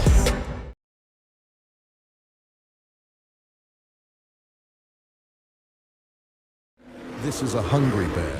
This is Carl and Jeff. Carl isn't worried because he has focused energy to spare thanks to Thrive energy pouches. Jeff didn't use Thrive when Carl offered. The bear is happy about that. Don't just survive, thrive. Dan Campbell is in redemption mode. No, make no mistake. It's not revenge he's after. It's a reckoning. And Woodward Sports is here to cheer on the Detroit Lions every snap. Don't miss a moment of Detroit Lions coverage. Follow Woodward Sports on all social media platforms now. Woodward Sports, let's go. This is a hungry bear. This is Carl and Jeff. Carl isn't worried because he has focused energy to spare thanks to Thrive energy pouches. Jeff didn't use Thrive when Carl offered. The bear is happy about that. Don't just survive, thrive.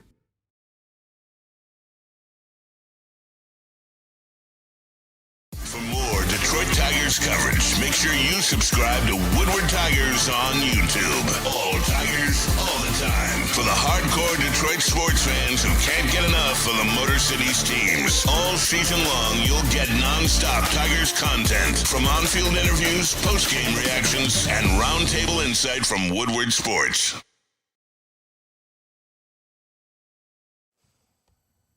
All right, we're back. Crunch time here on Woodward Sports, live from the Darren McCarty Charity Golf Outing. Shout out Jeff and Booner. We just got a report from them about how they're playing. They said 6 under, but they just saw Braylon and his group, and they were saying Braylon shooting for 20 under. So they think they're out of competition there. They did bring up that Neil Rule was supposed to be their last guy in their group. Shout out Neil. I guess he had a little knee injury playing basketball. So hopefully, with his daughter, hopefully Neil recovers from that. But scary injury. Yeah, scary. My man was out there like Patrick Ewing doing should've seen post moves on his daughter. Yeah, I mean, how did you injure your knee, big dog? You asked him before. You're like, did you like stretch it all before you played? He's like, I wasn't playing the fucking Lakers. Well, it seemed like he was. I mean, shit. Swole ass knee. You see his knee look like a baseball. It is. Yeah. I mean, he said he woke up at 3 a.m. with his knee was injured. But shout out Darren McCarty. We're at the golf outing here at the Links in Novi. Beautiful course, beautiful day. Justin, we're going to stick with the Lions here for one more second. I do believe we have a guest coming on at 12:30, so excited for that. But I do want to ask you this, Justin, again. We haven't me and you haven't really dug deep about just how we think about the Lions as a whole. I'm just going to ask you kind of just plain and simple here. Record prediction for the Lions this year. The Cade Mays injury does concern me, and I think that how many games we losing because of Cade Mays? Just one. Okay. I think it's 11-6 instead of 12-5 as I had. I think that's So what did you anticipate us winning that Bills game before Cade Mays was hurt? No. But Cade Mays, you said you were at 12-5. Does Cade Mays lose a game for you, him not being there? I now have a little worried about the Panthers game. I was worried about that before. They got a really good D-line. Yeah, I think that's kind of a trap game. Yeah, for the Lions. Especially when you're looking ahead to your divisional games that are coming up, and you're about to get Cade Mays back. Like, I just think there's so many things that go into that game that make you question, shit, that might be a trap game. Man, I was called crazy on the Braylon show like a month ago for saying, when we originally got these schedules, for saying that Carolina looked like a trap game. Now, I get if you guys are coming after me for saying that New York, the Giants, might also be a trap game, fine. But Carolina, I'm concerned. They're better. I'm genuinely concerned. They're a better team. Not saying they're better than the Lions, but they have improved. That's all. Yeah, I mean, they have a good defensive line. Obviously, not having Cade Mays for that game is concerning to an extent. But I think I hate to do this, but Justin, I think I'm going to go the same route, 11-6. I think this offense is going to be firing on all cylinders. I do really like Drew Petzing. I think he's going to bring a lot of explosiveness to this offense, a lot of creativity we didn't see under Johnny Moe. I mean, again, we kind of know what we're getting from this offense, but it is a little bit dependent on the offensive line, and the offensive line is improved. The defense obviously is where the question marks lie, with the secondary questions. And speaking of that, you know what? I'll bring this up too. A guy with all the secondary questions, a lot of that came with Terran Arnold. He signed with the Seahawks yesterday. I don't know have you watched Hard Knocks at all? Yep. Yeah, I watched the clip of Terrion. I watched both the episodes yesterday, and it kind of like when God, Mike, you are fiending for football. Holy shit. Well, I mean, it's Hard Knocks. You got to watch Hard Knocks. You don't gotta watch. You don't know. Knocks. You do not have to watch Hard Knocks. Shout out Thrive who just walked by. The past couple years, it's been better. But this year is pretty sick. Like Mike McDonald, he's a great head coach, and it's kind of cool to see like inside of a building of a Super Bowl winning team. Yeah. And it did sound like when they found out like okay, Terry might be able to play, like he sounded excited about it. So they're going to bring him in. He's going to play alongside Devin Witherspoon. And this is another question I'll ask you, Justin. This is a question that Jeff brought up to us yesterday. Are the Lions going to regret cutting Terran Arnold? No, because they care too much about their image.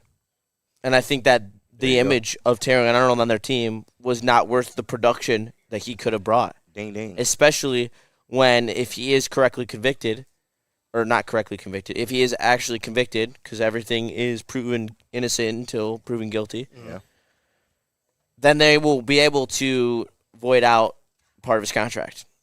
and then it's not going to matter. Yeah. It's a waste of the first-round pick asset, but it's not worth the PR nightmare that he brings to this team, the negative press. And, yeah, he's probably going to fit in great in playing the nickel for the Seahawks. Yeah. And he's probably going to look great when he's not this cornerback one. And y'all going to be mad. And people are going to be mad about it. I mean, I think everybody's going to be mad. I mean, that's not necessarily the fact that we cut him, but just the fact, like, this is how it's going to play out. Like I don't know, man. Like I don't sit in the front office, but but my morality, like with what allegedly he did, like the morale, like that is something the morality starts to check in. No, I agree. Like I'm not taking a shot at him for cutting him because I think to an extent it was the right decision, but I'm definitely going to be pissed off if he goes to Seattle and balls out. Like 100%, I'm going to be mad, and I think everybody has the right. Why? He's going to a better defense. Not mad at Brad, but just mad. I'm mad at the TA. fact that, yeah, I guess so. Because he's you're right. You hung out with the wrong people. There's only so many words to say that are not profanity and too aggressive to say on air about a player. But I just you had the world at your fingertips and you fucked it up. It was alleged that you were the ringleader in a whole kidnapping scheme, and once again, of course, we got to let the court system play out. I'm not saying he's guilty or innocent. He did show his ass in pretrial with his lawyer, shout out. But ultimately, I think it's just one of them things, and that's why I asked Jeff the question yesterday. Even if none of this happened, do you think he was trending toward, getting his fifth-year option picked up and being re-signed by the Lions? I can't say that right now, no, here I can't today. either. And, yeah, we might be mad that he's going to go to the Seahawks and probably play well, but he's going to a much better defense, a much more well-constructed defense. So, yeah, you do kind of expect it with less pressure on him in a minimized role, like Justin said, he'll probably go to nickel. He'll probably perform, but I think for the Lions in this situation right now, albeit their secondary room is in disarray and you don't really know like if you have the answers at cornerback, I think for the moment it was the right decision. It just was. Yeah, Shift in the chat says, Justin and Caleb, do you think the Lions will sign Diggs? I think they would have signed him already. I don't think it's Diggs. I do think they're going to sign someone. I don't know if it's Diggs. I don't know if it's Diggs. Well, we kind of went over it yesterday, the rest of the available corners. There's Marshawn Lattimore. Diggs is up there. Jimmy Ward, Kenny Moore. Trey White is a guy that Jeff brought up yesterday that they could bring in for a workout. Kenny Moore fits the bill. Right. Can I throw Jeff Okudah out there? All right, relax. Free agent corner, Jeff Okudah. But let's go from TA to Jeff Okudah. Great idea. What if he came back and balled out, though? I'm just saying, different regime. That's definitely not happening. Don't look at me like that. I do think, I don't know. Justin did not like that. Different system, different regime. With your cop-ass reflective shades on, dude. You fucking op. You mad, you man? can see Justin's tone through the sunglasses. Right. Yeah. You mad, bro. Look at yourself. I like this. Look at you. I can see myself I know. through your Look sunglasses. at yourself, you son of a bitch. I like those. My Those God, are fire. man. I like those. I can see myself right now. Thank you. They've become quite the trademark this summer for me. Yeah, I fuck with I'm leaning into it. I like him because when he's doing sound, I can see where the levels are at on the soundboard. Right. Oh, the mics are on. I can tell. Yeah. But yeah, I do think they're going to bring a cornerback in. I just don't think it's Jeff Okudah.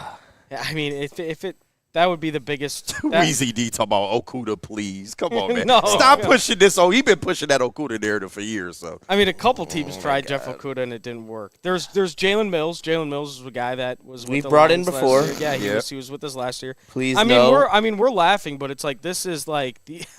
These are the guys that are available. Nobody's coming to save you, bro. And okay, let's say, and hypothetical, let's say Rakestraw is done. Let's say that's a possibility. You're going to need to bring someone in. You have to, just for depth and whatever. Like a guy that's going to play like kind of in that second team with like a Nick Whiteside. There are guys out there. They're not great names, but yeah, to answer your question, Shift, I don't think it's going to be Trayvon Diggs, but I do think they're going to bring somebody in. Who was it? Where did Rasul Douglas go? He went somewhere. He did. I can't remember, but he definitely got signed. Profile Server says those the Dion glasses. No, I wish they was. No, these ain't the Oakleys. Oh, Pinochet. Shout out for the $2. Emmanuel Mosley. Douglas giving another shot at Emmanuel Mosley. No. All right. Douglas went to the Commanders. Let's reel it back in here, guys. All right. We're getting a little in front of the skis. Manuel Mosley, Jeff Okuda. Then what's your solution, Justin? Name a player right now, Justin. Justin wants Darrell Reeves. I do. You're a smart guy. Give me a player then. Give me a name. Cornerbacks, don't you? I would be happier with multiple of those corners on that list before I am calling Jeff Okuda. Well, bro, obvious. I mean, 100%. Yeah, we talking 100%. shit. We're trolling. Our Vanderlei says Kenny Moore, please. Brendan Katz says That was my first one that I looked. You need an outside guy, Yeah. and he plays more nickel. I don't think they're going to bring him in for the nickel spot. So. He can play out. He's played outside before. He has, but I'm just saying. But He's the better. height, it kind of scares me. I get it. Bro, I get it, but I'm just saying. I'd rather take someone who can cover who's a little shorter than a big dude who can't cover shit. True, but I feel like if they would have brought him in by now. Like Kenny Moore is a notable name on the list. To me, they would have brought him in. Maybe he's already. got Not a only suspension that, looming. Who but knows? our cornerback room Shout out already gambling. kind of looks like a micro wrestling show, so it's getting rough. Brandon Katz says Tre'Davious White Guys is are finished. ridiculous. He says too many injuries. Steve O'Baby says Jerry Jones is not stupid enough to give away Diggs. Caleb, this is the problem. People don't focus on what they have. They focus on what they don't have. Well, Diggs is a free agent. Yeah. So he's and I think the Cowboys released him last year, and he played for the Packers for a little bit. But let's take a break here. One game. I think we have we either have a guest coming on out of the break, or we're going to go to the Detroit Tigers here and kind of their playoff chances. Woo! Again, if you're just tuning in or you've been watching this whole time, make sure to smash the like button. Just helps us out. We'll see you after the break. The next generation of Detroit sports media is here. Crunch Time is back on Woodward Sports. Join Jeff Iafrate and Booner Monday through Friday, 11 a.m. to 1 p.m. Taking Detroit sports coverage to the next level with massive interviews, viral moments, and the best live reactions. Get ready, Detroit. The young guns are taking over. Crunch Time on Woodward Sports. Thank you to all the fans for making Woodward Sports your #1 online destination for Detroit sports. We promise not to drop the ball.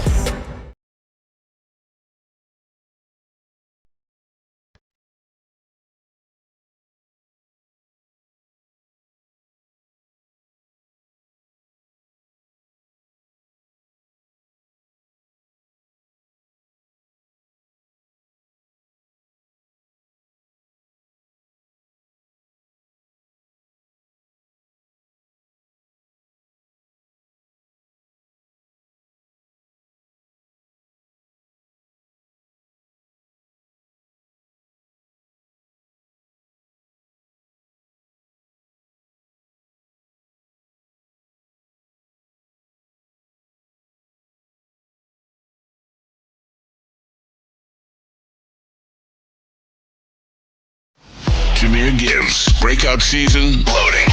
Inside the 5, Gibbs to the end zone, touchdown! Woodward Sports, the most dominant Detroit sports coverage around.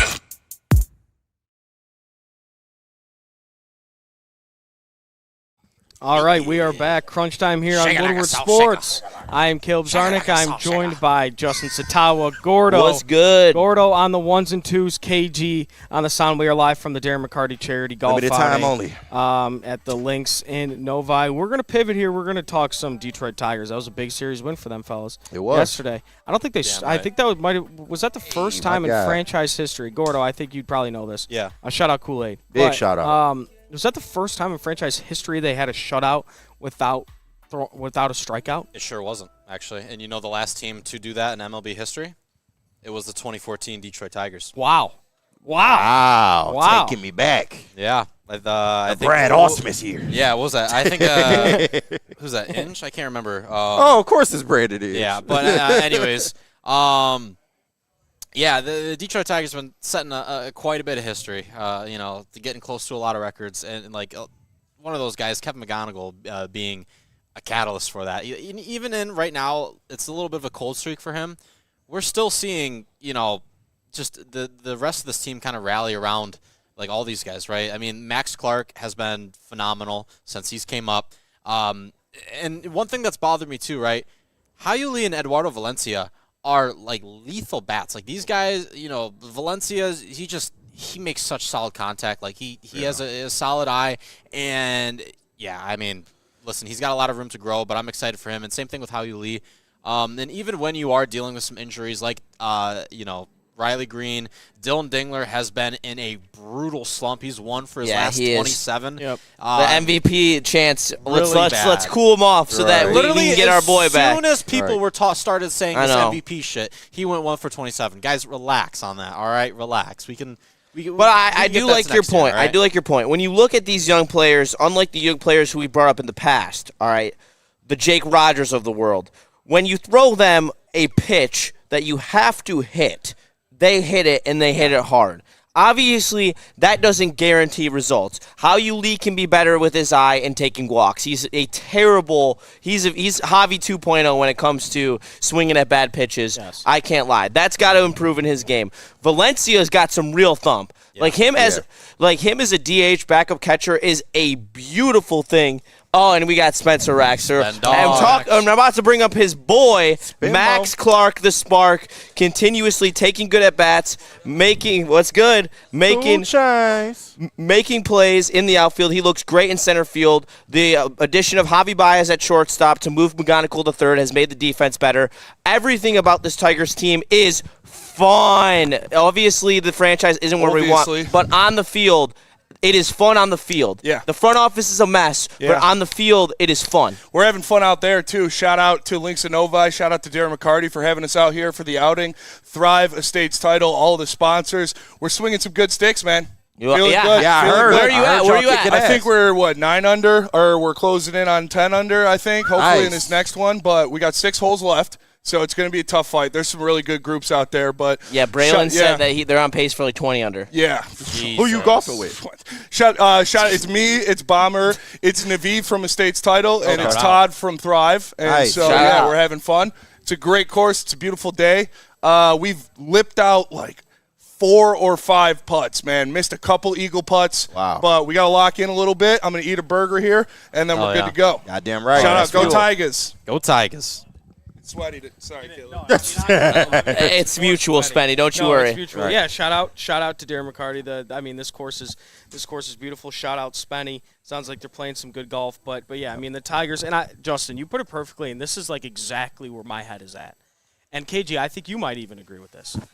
It's not the reason it's hard for me to be mad at the Tigers is because I like the players on the team. I'm more mad because they're young and fun. Right. I'm more upset with the front office. Yeah. Because we could have done more this offseason to really solidify ourselves as the full favorite in the AL Central. But that being said, we are 2.5 back in the division. White Sox lost yesterday, and we are a half game up in the wild card right now.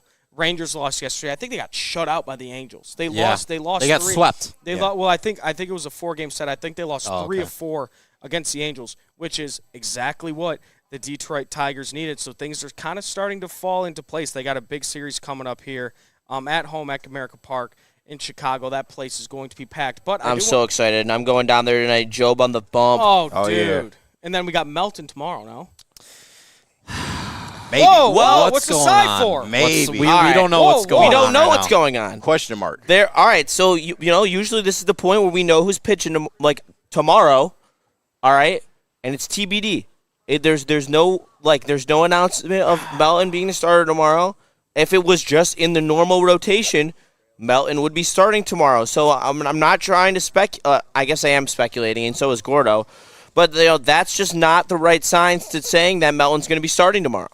Oh, my God. It's a good point. All right. Yeah, I mean, you're right. So I hope that Melton is starting tomorrow, but at the same time, there is no guarantee that he is according to the probability at the moment. Yeah, I mean, I hope he gets the start. But I do want to talk about yesterday's game, and I want to talk about Kiter Montero in general, just because he is such a fascinating pitcher, because he doesn't get a ton of swing and miss. He doesn't strike hitters out. He's right-handed Valdez in his prime. Yeah, and he doesn't throw 97, 98. He doesn't have the most ridiculous stuff, but for some reason, he just gets weak contact. They're not a lot of trouble on the base pass when Kiter Montero was pitching. I mean, this guy just pitched 6 shutout innings without striking out one hitter. I mean, Kiter Montero just fascinates me, and I look at him in a role with the Detroit Tigers going down the line in their starting rotation. Because I think every 5th day and I know he had 2 bad starts before this start. I think every 5th day you kind of know what you're getting out of Connor Montero, and he's going to put you in good positions to win. It's not always going to be flashy. He's not going to strike 7 or 8 guys out. I think his Ks per 9 is around 6.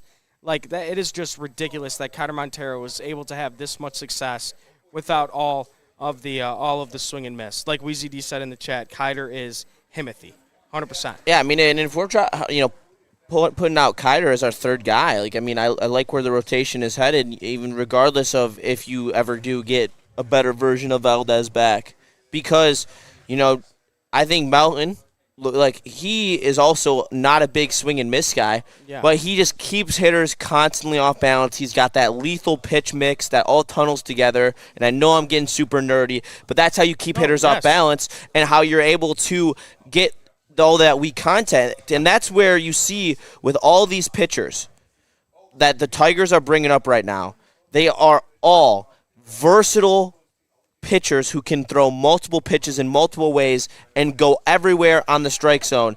And you look at Job. Job's a power arm, but he's still got some nasty secondary pitches as well. Yeah. And that's a credit to how the Tigers are able to develop their staffs and develop their pitchers, giving them multiple grips and allowing them to flourish due to having the runway to do what they're doing right now and excelling as the 1, 2, and 3 of this rotation as young players. All right, so we got a quote from A.J. Hinch on the status of Troy Melton. The quote is, the quote out of the blue, Hinch said Melton, who won 3 of his last 4 starts in the season, reported, quote, something we needed to get checked out. I don't know the severity of it. I don't know if there's a move coming. We just need to get him checked out and make sure everything's okay moving forward. Oh. That's tough. General back tightness is the diagnosis, and we will see Drew Anderson get the nod as the starter in a pitching chaos day. I mean, just as things started to get really good for the Tigers. Yeah, Riley Green and Troy Melton. Yeah, obviously it's speculation. We don't know 100% on what's going to happen with Troy Melton. But one thing I'll kind of say to your point too, Justin, about Kiter and why Kiter and like Troy Melton are able to have so much success, and it's kind of the opposite of Framber Valdez, is that when something's not on, like when they know, like, okay, this secondary pitch, like I could tell by the first couple, like, pitches, it's not working. They can adjust, and they can adjust throughout the game. But we're going to take a break here. Coming out of break, we are going to have a guest, Tim Stein, founder of First and Fairway. And Darren McCarty. And Darren McCarty, excited for that interview. So make sure to stick around for that. So we'll see you after the break. I just smoked another to the face, She wanna stay, singing to your bitch like I was Drake, Don't just try to tell me you love me, can't keep it real if you really don't trust me. Come with a real, you hip in the front seat, get my meals, I'm gunning for the money in the bank. Come with a dank, scrolling that tank, rolling with the gang. You sit and I on the sideline tripping, I go to the hole with the rock like Pippin. Yeah, I'm okay.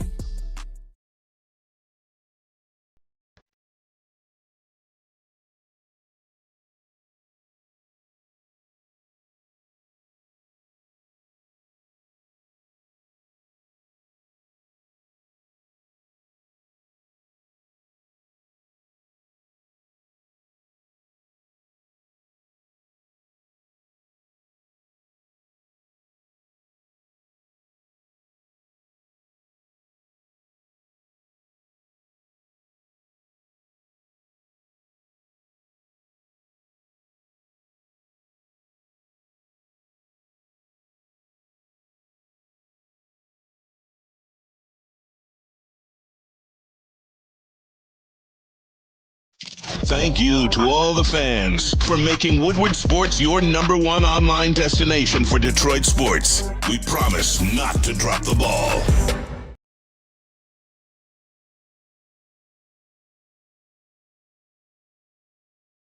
Welcome back into Crunch Time Sports. I am Justin Satow. I am joined by Caleb Zarnick, and we have some special guests for you from the LaFontaine Automotive Group. We have Tim Stein of First and Fairways, the proud sponsor of the Darren McCarty Golf Outing, and of course, we wouldn't have a show here without having the 4-time Stanley Cup champ, whoop, whoop, Darren McCarty, on the mic. How's it going? How's the day going? And then we'll get into First and Fairways. Yeah, thanks for being here, obviously. It's our pleasure. Being the 8th annual Grind Time Family Golf Outing and to have seen it grown to this point, I think that for me, as much as everybody knows, I'm on the golf course as much as I can every day, either giving back to different charities and events, and this one, Operation Valhalla, which is benefits veterans and their families, is near and dear to my heart. But to see all the veterans out here, to see all the different communities like yourself, Tim, and around golf. So we just trying to find a way to spend more time on the golf course and to show you guys the event that we're having today. So thank you to everybody who has supported. And if you feel like you're missing out, hey, we're always going to have the 9th one. And I can't say enough about the venue, what Links to Nova and their staff that does, terrific. And just having it here. So there's a lot of golfers. There's 27 holes, 2 groups a hole, but it seems to be moving pretty quick, which I like. So Indeed it is. And thanks to the Woodward family,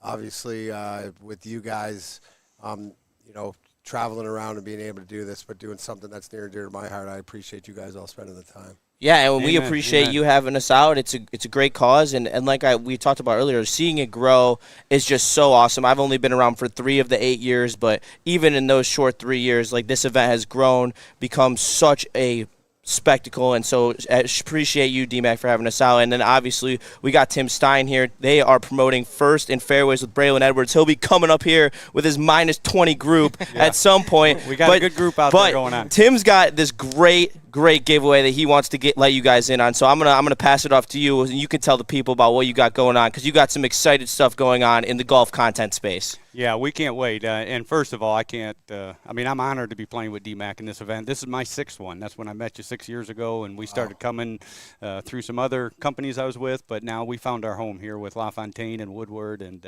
I truly am honored to have a couple groups out here. So thank you first and foremost, D-Mac. Thank you.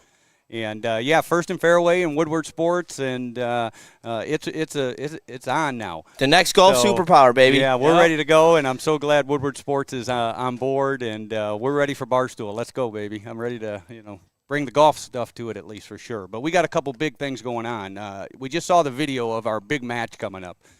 We really are going to be doing some really fun matches out there to promote foundations and charities, but also get some of the heroes I watched playing sports in Michigan, playing golf against them and trying to take them down.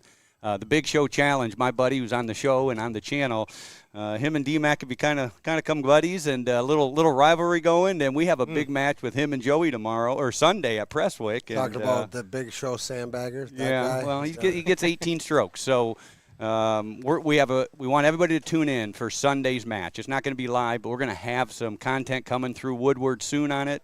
It's going to be a 1 best ball of 2. We got the cameras rolling. And more than anything else, I think everybody saw the QR code. We need everybody to subscribe now. Matter of fact, I got this launch monitor that I want to give away too. So right now we're really just doing the promo now. We need subscribers. I think we're at 165 right now. And so once we hit 300, my 300 subscriber, we got a lot of golf fans out there, we're going to give away this launch monitor to them. So we'll be able to know who number 300 is on the channel. We got to take baby steps, baby. So Justin, just so you know, right? In life, right, where you got to put your money where your mouth is, and this is what's happening on the 16th. And you know what? Because even the difference is from the old days is now we can document it. So there's nowhere to hide. Yep. This is the first of many First in Fairways. So a lot of it is you'll be playing a lot of the different so-called legends in the sports game, in different sports and football and baseball and all that different stuff. So it's important for the hockey guys to set the tone. And there's nobody on or off the ice that I would rather go to war with than Joey Kosher. Yeah. Oh, yeah, baby. It's going to be a battle. They both can play golf. It's going to be a battle.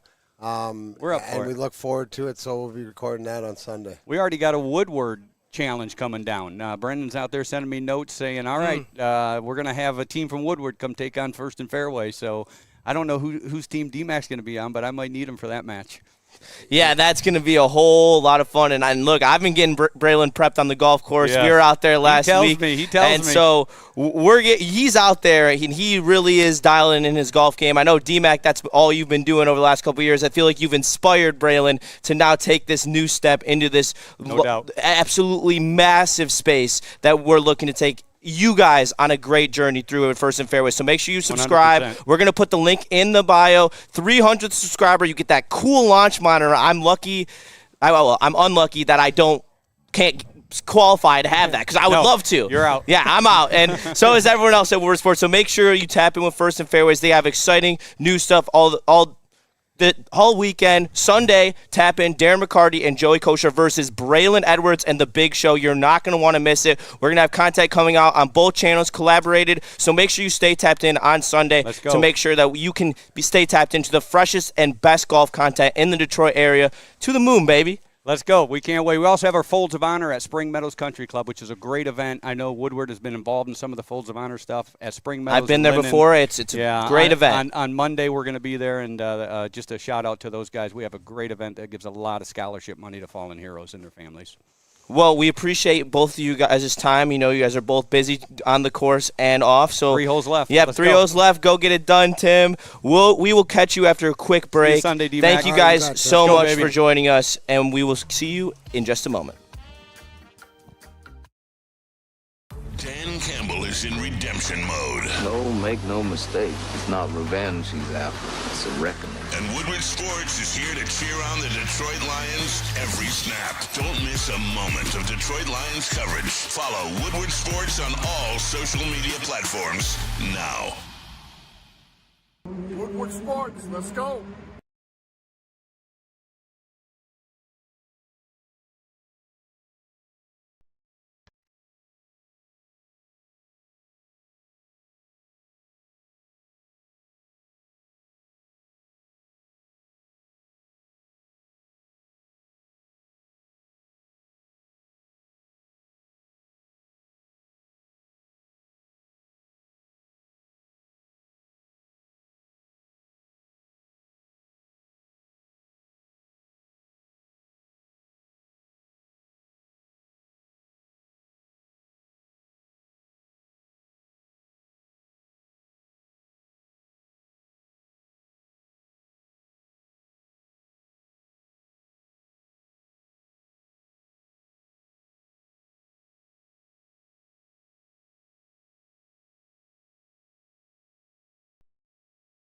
Mad Flavor, Mad High, Mad Packs. There's no better partner in the game than Mad Packs. And look, I got their brand new Boom Shakalaka hash rosin infused gummies, and look at that packaging. That's because you know that they hit like a bomb. These 200 milligram heaters, cherry slushy. Oh my lord, I can't wait to dive into a pack of these. I might take them before I go to the Tigers game tonight and have the best night of my life. So make sure you tap in today with Mad Packs and the Boom Shakalaka cherry zitto cannabis infused gummies. 200 milligrams, 10 gummies per pack, and 4 servings per gummy to make it nice and easy for those lighter smokers out there. So make sure you tap in with Mad Packs today. Mad Flavor, Mad High, Mad Packs. And welcome back. This is Crunch Time on Woodward Sports. Shout out to First and Fairway. I definitely want to try to be involved. I mean, Steve O'Baby, first mailbag. Caleb, do you think you could swing a golf club like Happy Gilmore? Maybe not like Happy Gilmore, but I will say. Dude, this guy's a fucking weapon on the putting green. Holy shit. Lately on the actual course, the putting hasn't been that great, but I will say the other day I broke 85 for the second time in my life, so that was nice. Nice. Hell yeah. That one felt good. I'm trying to break 90 right now. I shot a 92 with Braylon the other day. Still haven't broke 100.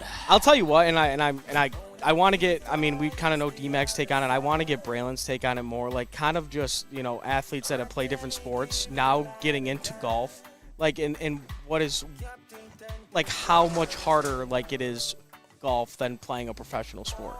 That's so interesting. That's a great angle. Because, hey, peace out, KG.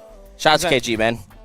Because, I think we all played, organized sports in our life, high school sports or whatever, and nothing compares, even if you're just playing 9 by yourself. I mean, golf is I think, probably the hardest sport. Would you say it's harder than hockey or no?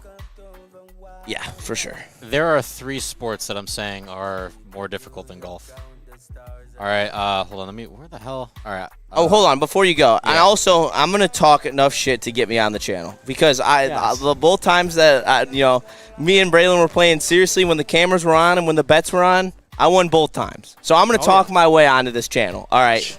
And I know I'm not a Detroit sports legend, but I can be a nuisance. Yeah, all right. yeah. And if I sit on Braylon's show every day and just remind him, he's gonna eventually want to beat me. Yes. And I just got to make sure that I got the team around me to get in the ring with him.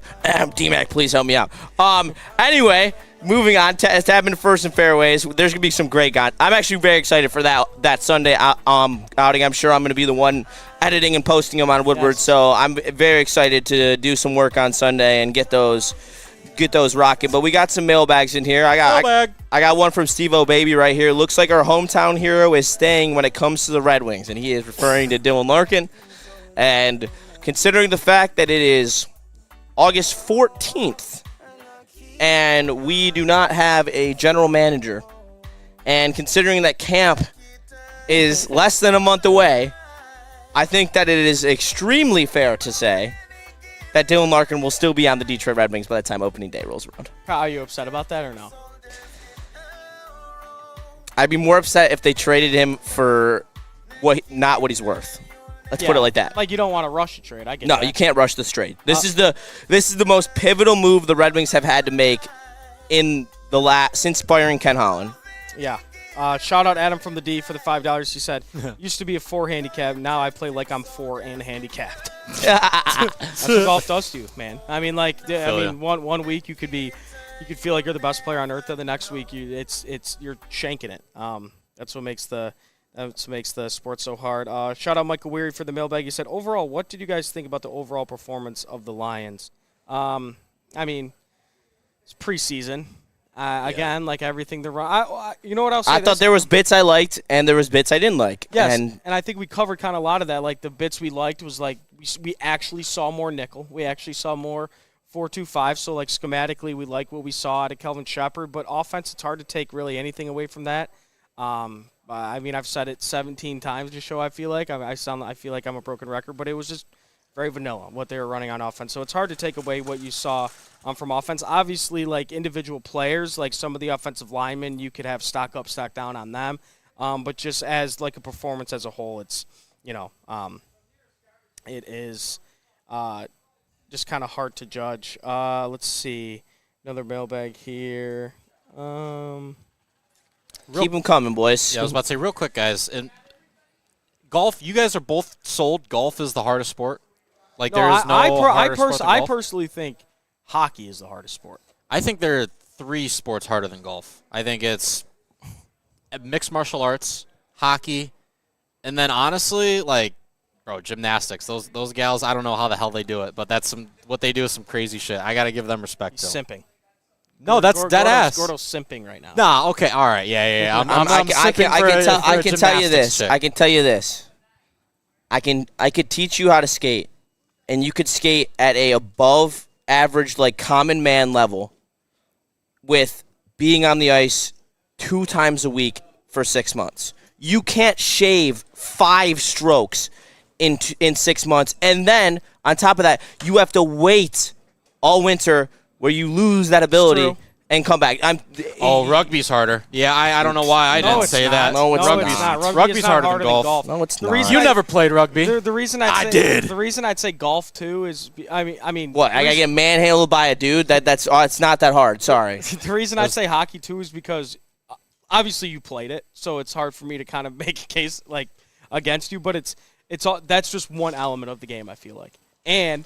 These guys, I mean, how long is a shift? It's definitely the second hardest sport behind golf, I would say. Because I played golf as a kid, and so like I have a natural base in golf, and it is still so frustrating. Like you do not have that level of frustration with hockey. You learn how to skate once, you learn how to stick handle once, you know it for life, and you can always do it. You could ask me right now if there was a puck back there to go stick handle and do anything that I had to do over the last year when I was playing in my hockey season, and I could do it right now. Yeah. And that's the thing about rugby, right? Like, it's not just like, oh, we have a punter, we have an offensive line. No, rugby, you have to be able to kick the ball. You got to be able to, do lifts, sets. Like, you have to be all around able to do anything and be able to take hard contact with no pads. Shout out rugby, but I'm not. I would say one of the toughest sports. Yes, hardest. No.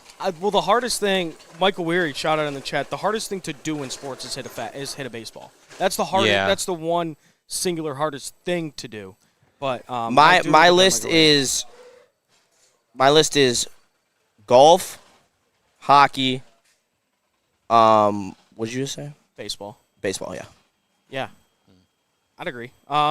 Let me put gymnastics and figure skating on there too, while we're at it. Give me cheerleading as well. Figure skaters, LSU. as they do jump through the air, they do not also have to stick handle a puck and deal with people trying to hit them. Yeah, that's the crazy part about hockey, right? Is because normally, like baseball, right? You're just holding the ball, like no big deal. Football, like same thing. But like hockey, you have that little thing on a stick in front of you. You're not even directly holding it. Yep. And to make it harder, they put you on skates. Like it's. And yeah, the physicality too. It's definitely tough. Kevin Bell in the chat says, "Do not buy the new Madden. It sucks ass big time. I did buy it yesterday, and it's awful." Yeah, that's your fault. I've been boycotting Madden for over 10 years now, and yeah. We'll get D-Max take hardest sport. Like the hardest sport to play professionally? I just the Or hardest just sport to to play? play. Just to play. most To be the best at. Like if, at a baseline. We're talking about baseline athlete. What is the hardest sport to get good at? I said golf. Like to be elite at it? Yeah. Like when you're getting to the point where you are considered like better than the average golfer. So I'm better than the average golfer. Yeah. Right? You know, I'm like a 5 handicap. Right? And there's only a small percentage. The real shocking thing, especially these days when you're talking golf, is that a scratch golfer is probably not even in the top 1,000. Yeah. You know, like we're talking the best of the best are plus 6s. Yeah. You know what I mean? That means that they shoot like average under par, like the elite level, the elite to the elite to the elite, right? And there's a few like Trevino brought it up. Lee Trevino, famous Hall of Fame golfer, brought it up. Is that look at today, like Scotty, like back in the day, Jack Nicklaus and Watson and all the top guys, would they have to be 20 guys, 30 guys that were elite?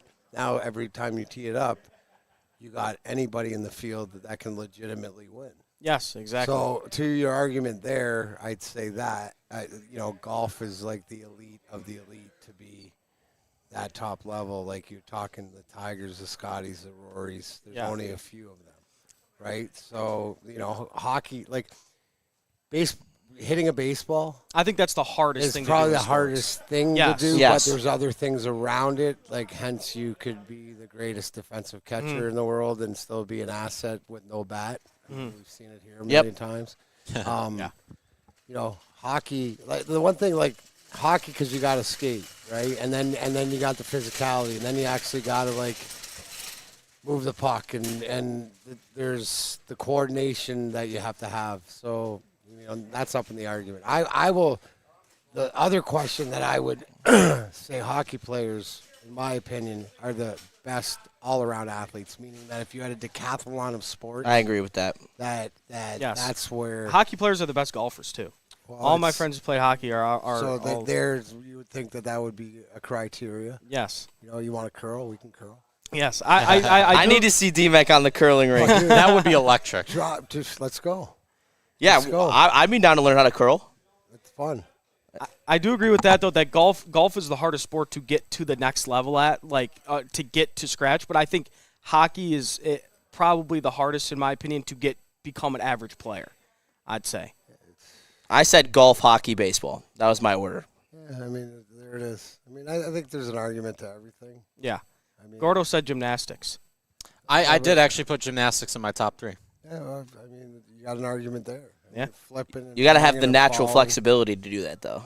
I never had that. Yeah. You ever see a big person, like maybe like the vault or the pommel horse? It's pretty electric. It is. But I'm saying like the one is like the girls doing the springing off the pommel horse and doing the flip. I mean, they have like 10 different events. They got, with the little loops. They got, the 3-bar where they, go back and there's the freestyle. They got a lot going on, man. Shout out to gymnastics hosted by Gordo. I got respect for that. Listen, shout out to gymnastics. What are the chat? What's the chat saying? Chat, it's a lot of baseball. A lot of baseball, a lot of hockey, not a lot of golf. No, not a lot of golf. But a lot of hockey, honestly. I think hockey is the overwhelming majority. All right. Yeah, no, nothing else. there's a reason everybody's playing pickleball. Like, listen, I respect pickleball. Like, it's fun, but at the same time, it's maybe on the bottom of the list for the easiest or hardest sports to play. So the biggest difference, too, like with hockey at the elite level, there's no time to think. You have to know. Like, you almost have to know what you're doing before you do it. Yep. Yeah. Right? Like, and the higher levels you go, the less time you have. Right? So that's the difference. Like, if you play, in a beer league, you can hang on to that puck, get the puck, hang on to it. There's probably not going to be somebody there for 3 or 4 seconds. Right? You play in the NHL, you got less than Milliseconds. You have milliseconds. Somebody bigger than you is going to lean on you.